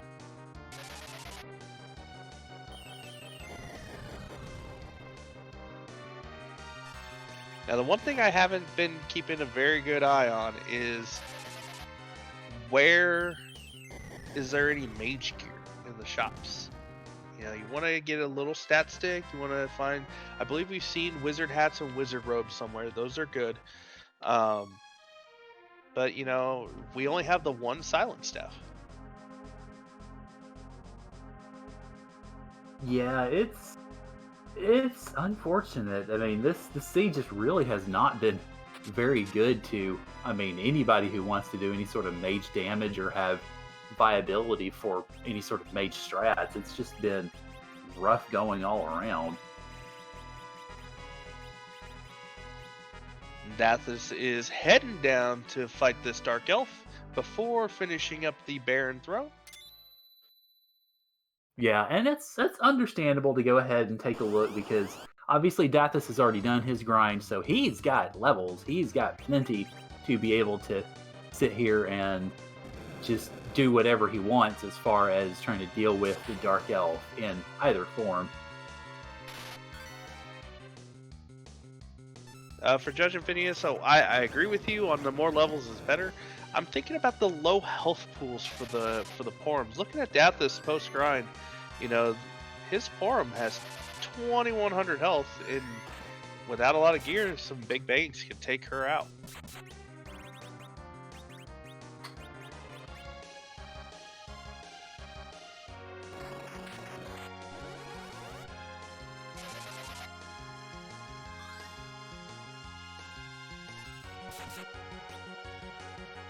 Xenocat setting up their D machine manipulation outside of Baron.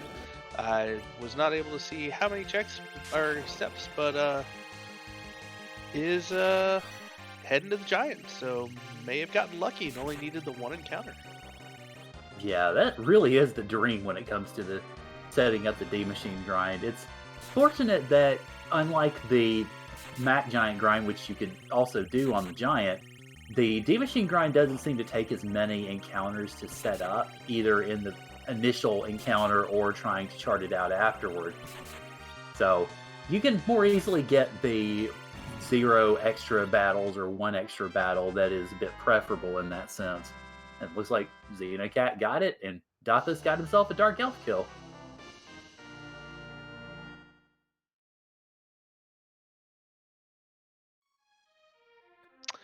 And is rewarded with a spoon. Well, I mean, Eddie can't use it anymore, unfortunately, because the spoon flake has been turned off, but a nice shiny piece of silverware isn't the worst thing ever. It's a shiny piece of silverware worth about 5,000 GP. That's true.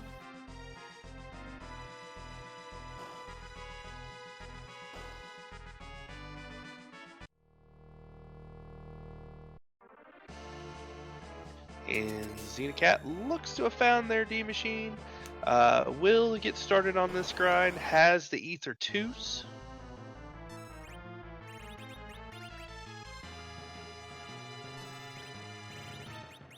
Now I'm trying to think of what could be, from what we've seen, what could be at that Massamoon altar that could be, you know, that could really put the seed back in, you know, Auska's favor. She's been very angry at it. An Evil Wall, Magus Sisters, Rubicante.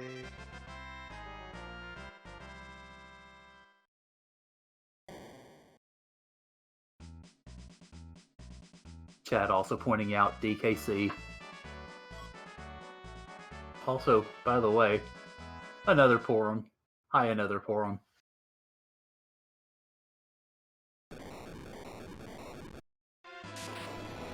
Yeah, DKC at that spot is not too bad. I think it tops out about 800, and with Dathus post grind, that's not going to be that big of a deal.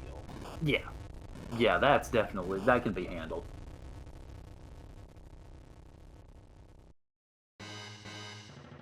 I wouldn't necessarily think Antlion would be that bad. Antlion would hit hard, but the counter is not going to be that bad.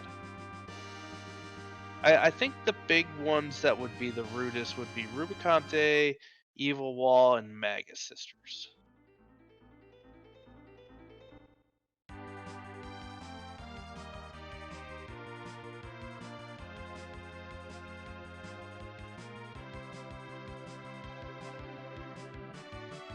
Now, I suspect we will see Dathus probably do the tower. That's 2 checks. Probably do the Fame March for those 2 checks. We haven't seen what's behind that alt gauntlet yet. No, we haven't, and that's definitely something that you do. I would say post grind, because the alt gauntlet at any point is just kind of one of those where you sort of roll your eyes and go, all right, here we go. But alt gauntlet down there at the Fey March has to pack a bit of a wallop, so Dathus is definitely a lot more positioned to do it now. But yeah, I can understand it, especially just from proximity.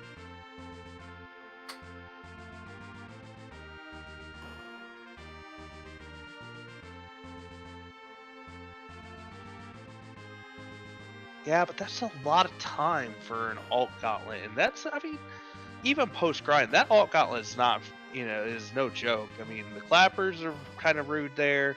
You got to make sure your party is floated. I think there's an Arachne in there. Well, of course, we'll see. I don't know. I guess me as a young runner I would want to do that before throwing myself up to the moon, but then again, I would also probably be disabused by said clappers and Arachnes and others that you mentioned that are down there. But at the very least, this tower check is probably going to be pretty quick for Dathus, so we'll see where he goes from there.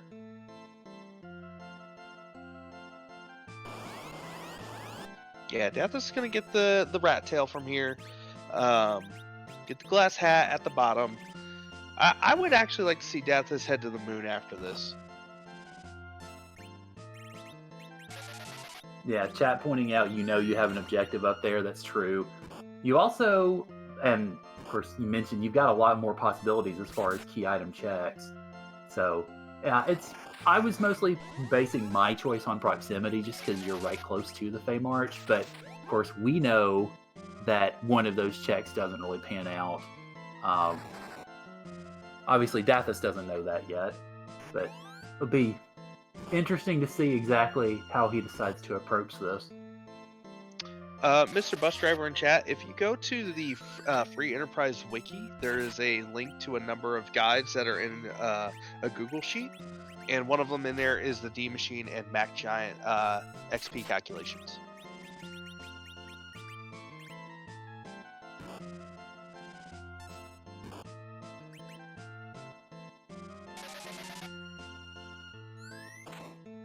And Magius asking in chat what was music.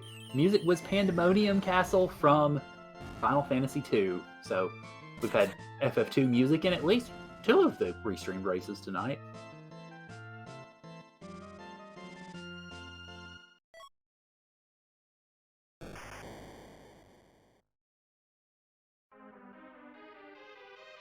Xenocat is continuing their grind. Dathus has got his rat tail.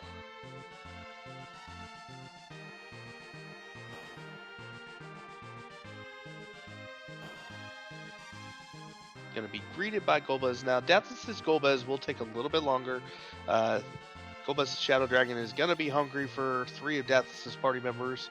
But once he's through that, then it'll be quick work. Yeah, so Golbez will just get to laugh a little bit longer, I suppose. Also, while we are doing a little retreading, I want to go ahead and say thank you to everybody on the team here, and follow our runners and our restreamers. Everybody else has Gambit beats me to the punch on the second command, to my Kokam Bad Karma, and to Sheep Launcher doing the tracking, Asuka doing the rolling, and then the re-rolling, and then the restreaming. So everybody it's been great to work with you guys, so definitely appreciate it, and hopefully you guys will all show them the love that they deserve tonight. And also thank you to everybody at Randomania who puts up with our shenanigans, because our shenanigans definitely need to be put up with sometimes. And thank you to my co-commentator Karan for joining me in the booth. And also, if you've been watching this race and think, I'd be interested in maybe running a seed myself or getting involved in the community, please check out the Discord.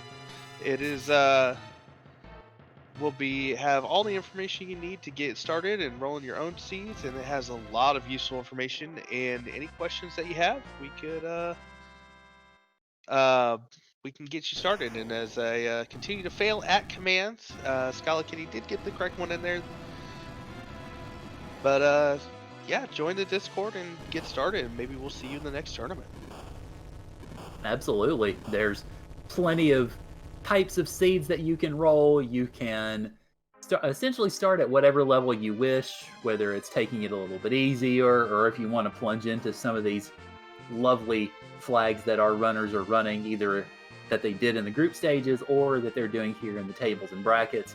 You can find nice little setups for those as well, and you can pull those up and get them ready in probably about 10 seconds flat.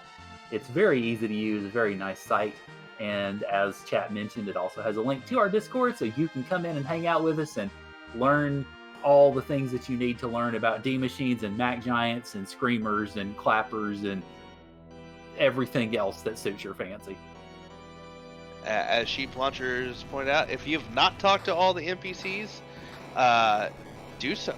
They have all had their dialogues changed to help guide you along into these seeds. Yep.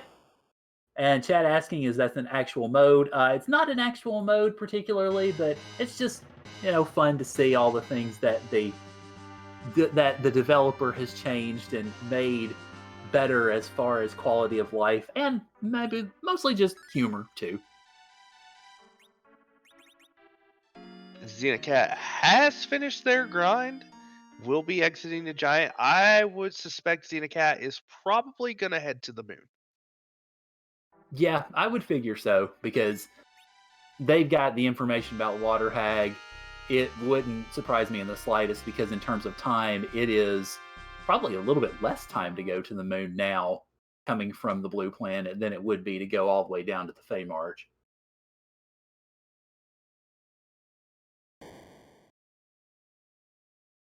Yeah, I would not expect Xenocat to probably do that alt gauntlet. Maybe that Dark Elf before going to the moon? I don't know. It'll be interesting. I mean, I guess if I were in Xenocat's shoes, I would be going to the moon, considering positions and such. But either way, they definitely have the levels now to make sure that anything that they confront will fall before them quickly and without prejudice.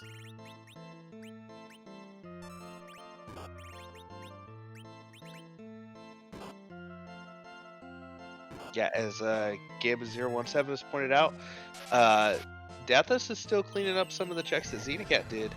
As Xenocat's finished up their grind, we are back to dead even now. Xenocat's just a couple of checks ahead. Yeah, pretty much.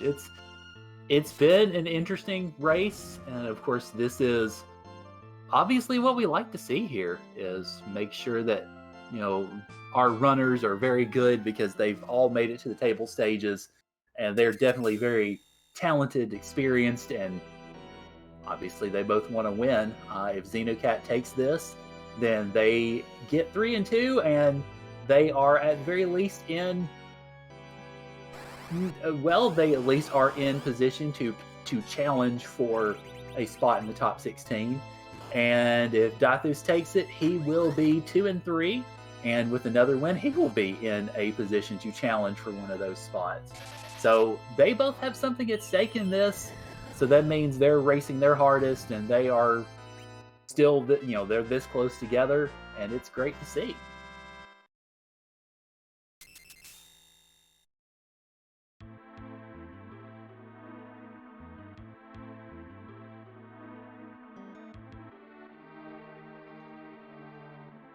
And Dathus is through the dwarf castle checks. Gonna be watching his hand. Gonna get the hourglass from Luca as Xenocat is diving deep into the lunar subterranean.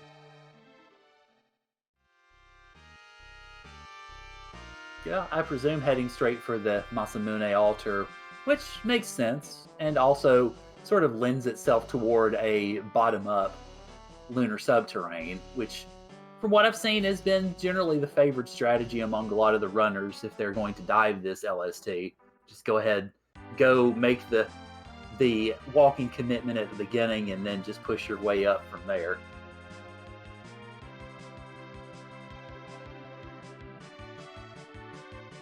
Yeah, I think with the Masamune altar in play, that is the right call, as it looks like Dathus is done with the Earth, not going to go back to the Fey March, didn't want to go back for Ethers, not going to go back for 2 fights down there, and is heading to the moon to chase Xenocat. It's a race, guys. As though we would expect anything less.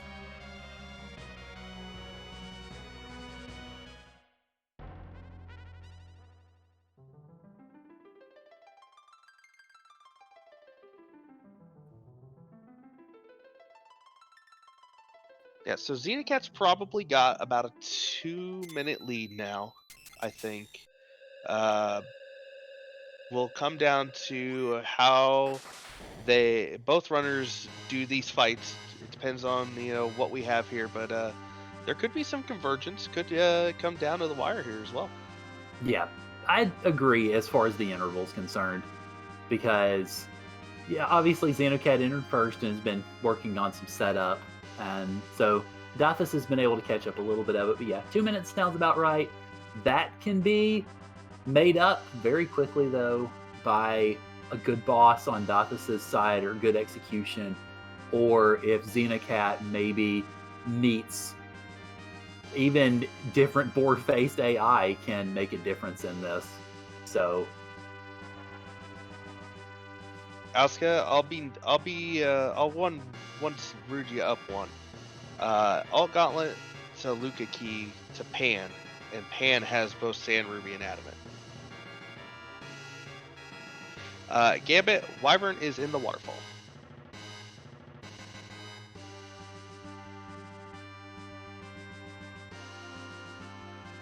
it looks like chat liked your suggestion.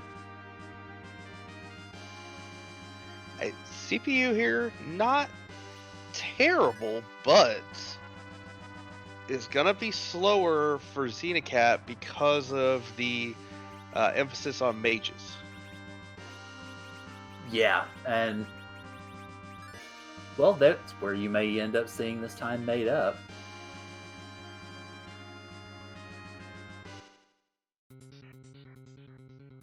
I would suspect Dathus is probably just gonna zerk the Canes and let them swing.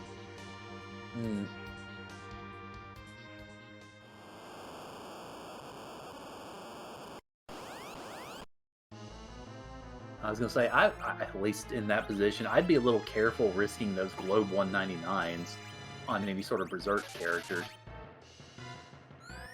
Yeah, Sheep Launcher. I did not see a Dwarf Axe either, so I don't think any of these Canes are back rogue glitched.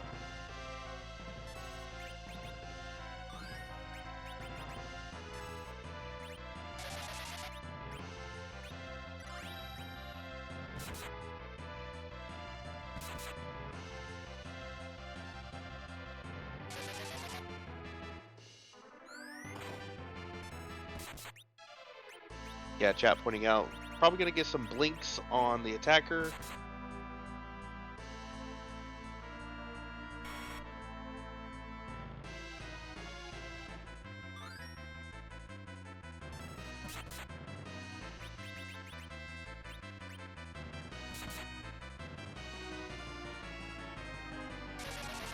Interesting. I'm presuming they're doing that just to make sure that any sort of berserk attacks miss the attacker, and so you don't prompt to the Globe 199s. Correct. There's a number of ways to handle the CPU. That is one when you have you want to zerk up your party and just let them swing away. You do have to make sure you're keeping track of those blinks. You don't want an accidental death on that globe.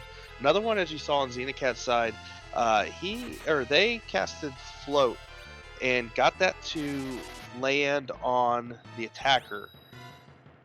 When you have quake, that would make the attacker immune to the quake and let you just freely cast it on that CPU. Yeah. I have seen the float strat used a little bit. That's the first time I'd seen anybody casting blink on the attacker. So, learning new things. It's a great deal to have, even very late at night. Dathus takes a reset there, though. Maybe wants to rearrange his party.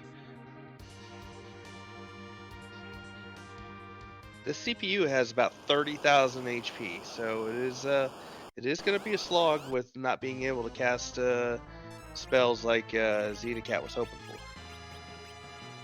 Yeah, that was one of the things that chat was mentioning early on, that this CPU fight is pretty slow, really, at most spots, just because of the different attack, the Mazer attack coming in and trying to take down 3 different targets. But especially here with a lot of HP, yeah, it can get kind of rough.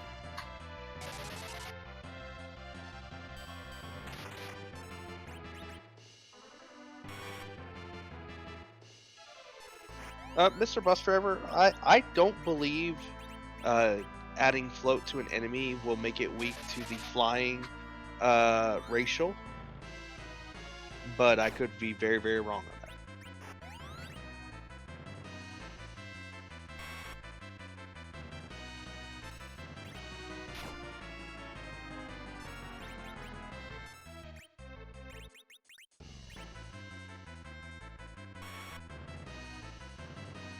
And Xenocat was able to get a couple of whites off from that Rosa, getting these reflected. And Kane is able to hit for full damage, and Xenocat is through.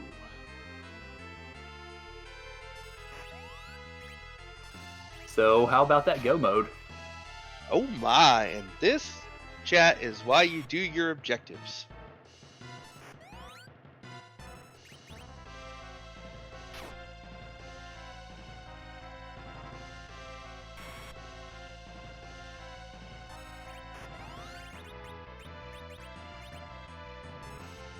Will not do any objectives, will run right past go, and will turn in that adamant for an Excalibur that they cannot use.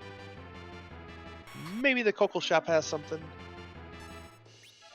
So I was going to say they do collect their $200, they just have to trade in a sword to do it. Unfortunately, we'll have to run the moon again, because we did not find a pass. Well, I was going to say, I figure in the absence of a pass that's a walk that they will gladly take.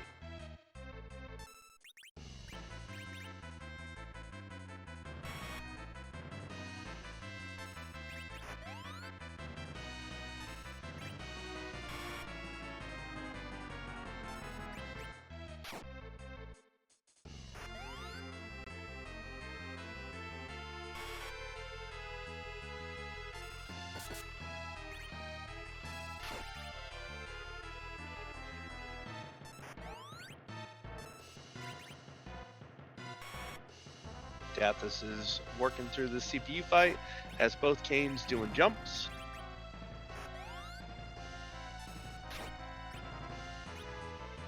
Sorcerer robes for everyone! I was about to say, so we were talking about the mage gear thing a little earlier. And gold apples. We were also talking about that HP thing a little earlier, so both of your concerns were answered.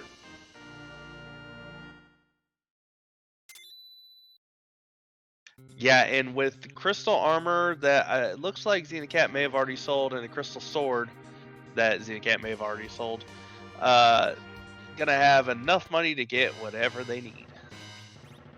Oh yes. And this is the appeal of this Cockle Shop in the S Pro set, is that it has access to all of the best stuff that you could possibly buy.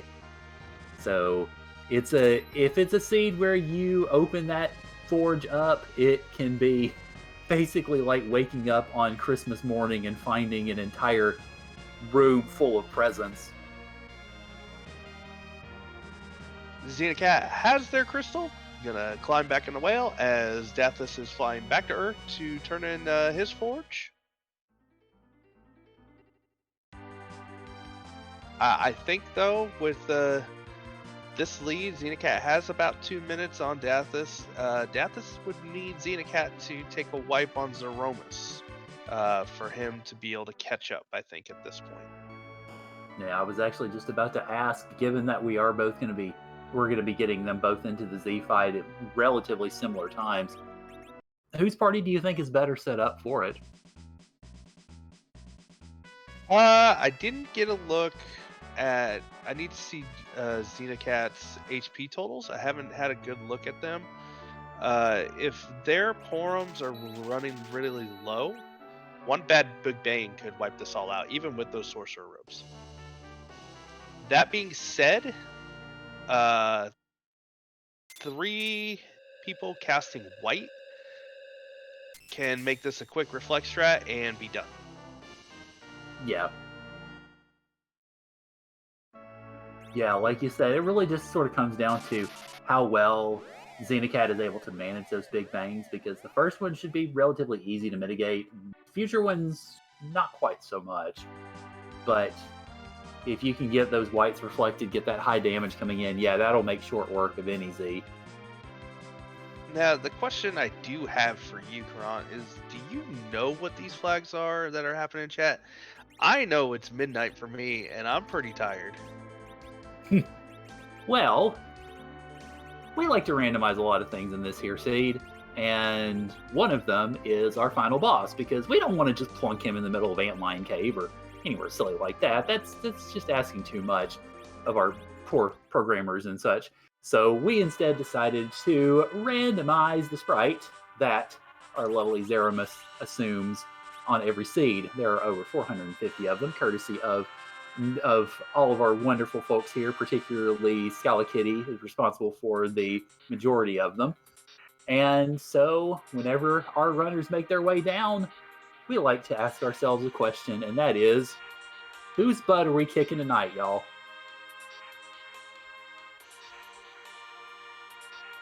I hope it's Flip Table, Miss. There are plenty of really good ones. I know one that seems to stand out for me is Dancemas, because you get the scene inside and all the dancing girls are just kind of standing there staring at you. I'm going, oh, okay, hi, how you doing? But there are a lot of really good ones. I have not seen a bad one. Yeah, I mean, there really is no such thing as a bad Z sprite.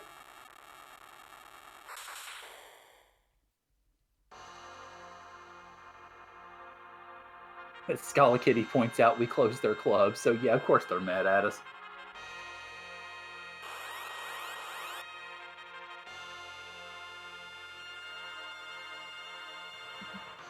Xenocat is entering the Xenomus fight around 1 hour, 32 minutes. Dathus is charging down the lunar subterranean to get to his Xenomus fight.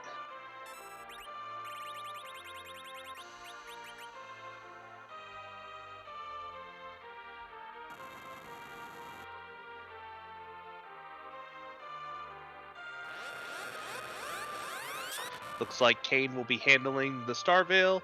We'll have whites bouncing off that wall, hitting Xenomus for as much damage as possible.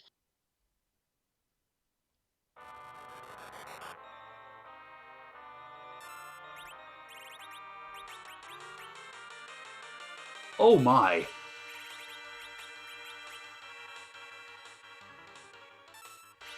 Well, hello, Chaosness. Wow. I think that might cause me a few nightmares.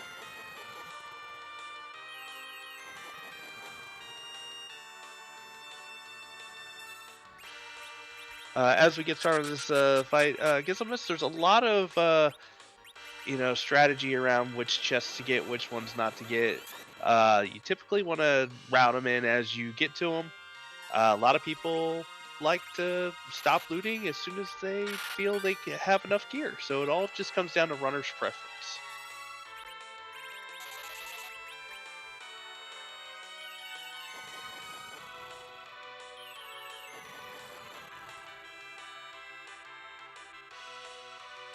So Scala Kitty pointing out that this Chaos Sprite is from Dissidia, so that's a scary Chaos, my goodness. It makes the one that I fight against in FFR look kind of pedestrian by comparison, really. It would be as if the, NES version of Chaos was in HD. Hmm.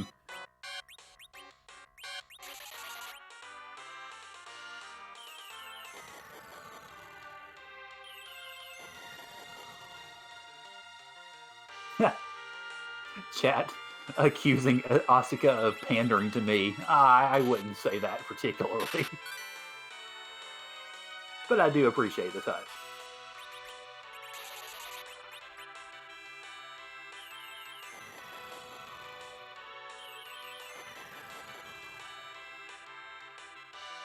Chat point out Xenocat did a little Blizzard Spear swag in there. Yeah, it's definitely one of the different ways that the runners obviously want to try to deal out damage and get this Chaosmus down.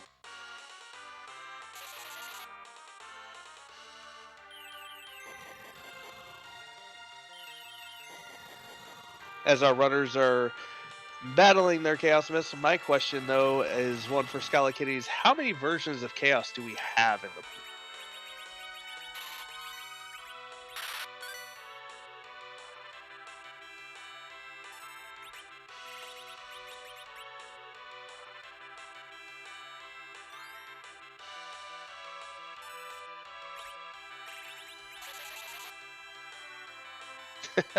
I was thinking more of the FF1 Chaos since he kind of started all this mess.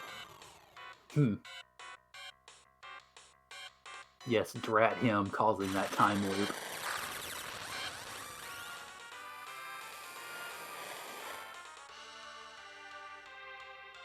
We have Berserk Canes for Dathus. We have Whites flying over there as well. We have Whites being flung on Xenocat's side.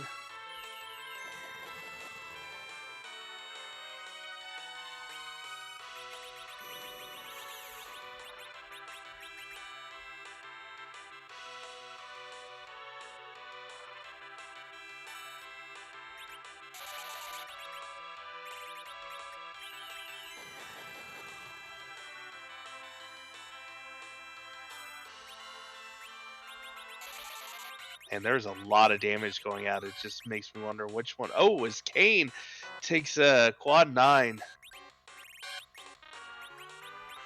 Oh no.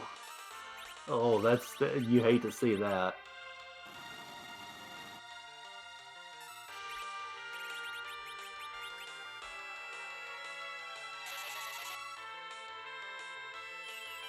We've got plenty of whites flying around though. Man, I think this is the most white spells I've seen used in any Z fight, but then again, considering the content of both parties, is definitely understandable. And there's the flash. Get your GGs in chat for Xenocats.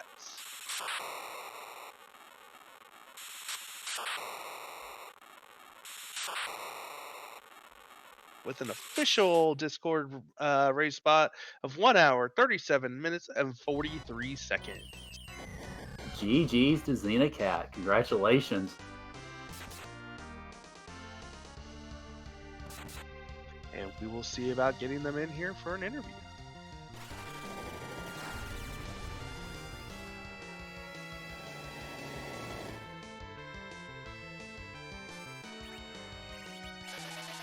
And as we wait for Xenocat to join us here in the booth, we have Dathus still working away on his Chaos Mist fight.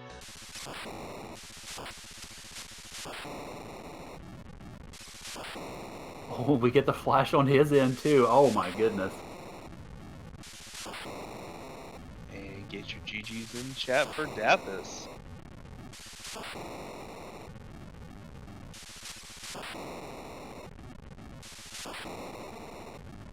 So you guys wanted to have a great race. We had ourselves a great race within 1 minute. Yep, with an official time of 1 hour 38 minutes 47 seconds for Dathus, and we are joined by both Xenocat and Dathus. GG's to both of you. Oh, thank you. Yeah, thanks very much, guys. That was a well-run seed by both of you. How did you feel with that that Tella start with a magma key? Where's my darkness crystal? Yeah, that was kind of what I was thinking. I was like, okay, first step is get some characters who I can just slingshot in a D machine. Second step is find darkness. And it ended up being an Oops All Tella, Oops All Porum seed. Not a lot of good character choices for those slingshots. You take Yeah. that back. Forum is great for those. Those whites did great damage. Also, my boy They Kane. did. My boy Kane. You guys better respect him. See, I wondered why you didn't take Kane right off the bat, though. He didn't have a good weapon at the time, unlike the first seed. If those Gunniers were in this seed, he would have been in my party immediately. Trust me. I mean, that's kind of why I didn't take him until I bought that Blizzard Spear. Yeah, I saw Ogre Axes, and I'm like, well, you have a reason at least to have one of you here. Then Darkness Crystal. Well, get the other one now. I did want to give you kudos, Dathus, on your choice of first Kane color palette. I approved of that one. Absolutely. If you're gonna take characters into Z, you have to make sure you have a fab with you.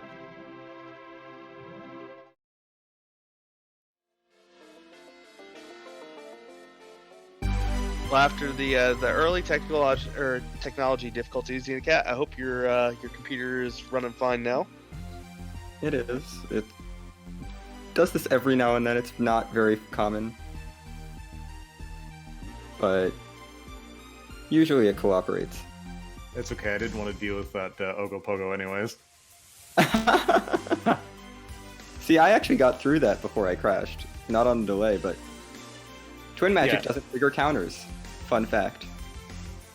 So I bluffed up Palom and then twinned with Forum, and it only took like 3 twin casts. Oh, that's not bad.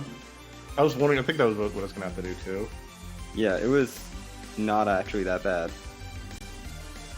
Yeah, when we lost your stream, Xenocat, it was right when you saw the King Queen at the Rubicon spot. You're like, well, maybe Xenocat didn't want to do a free fight.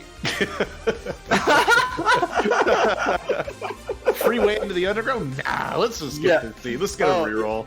Too easy. Oh. Oh, so Xenocat, you're there's 3 and 2. You need probably one more win to really secure your way into the brackets. How you feeling about that?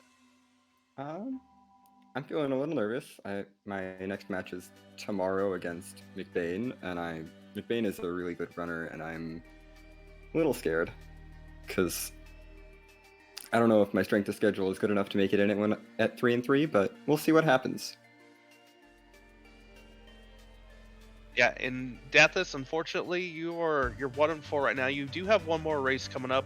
I don't think 2 and 4 will get you into the brackets though, but you have run extremely well throughout this tournament.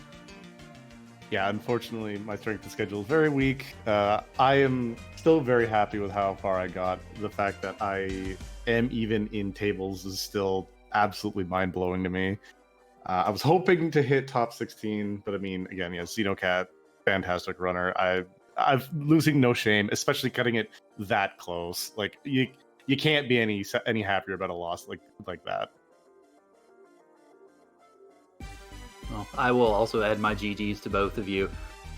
You guys ran a great seed, and yeah, like you said, finishing within a minute is definitely every treat that we could have wanted here on this final race of the evening tonight. So thank you both, and I hope, at least on my end, I hope y'all have a good night's sleep for this Twilight seed that you run for us. Absolutely. Big shout out to you guys for doing the commentary. I'm going to enjoy watching, listening to it and watching it back. And Asuka for rolling not one, but two great seeds in quotations there. No, they were both fabulous. And Yeah. Sheep for doing the tracking. We had a lot of key items for you to track. Objectives all came in fast and furious, I'm pretty sure.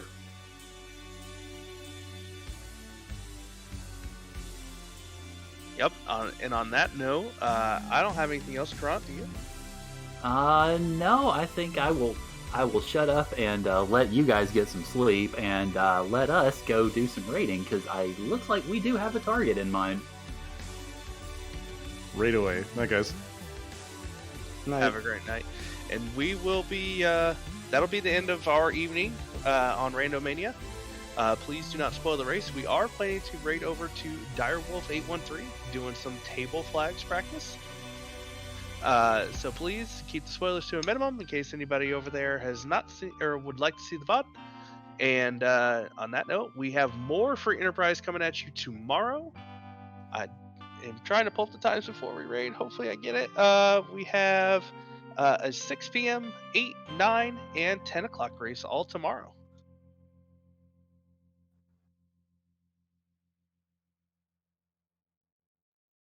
And one quick last shout out to our restreamer, Aska424, Tracker, Sheep Luncher, my co-commentator, Grunt, who apparently we just lost.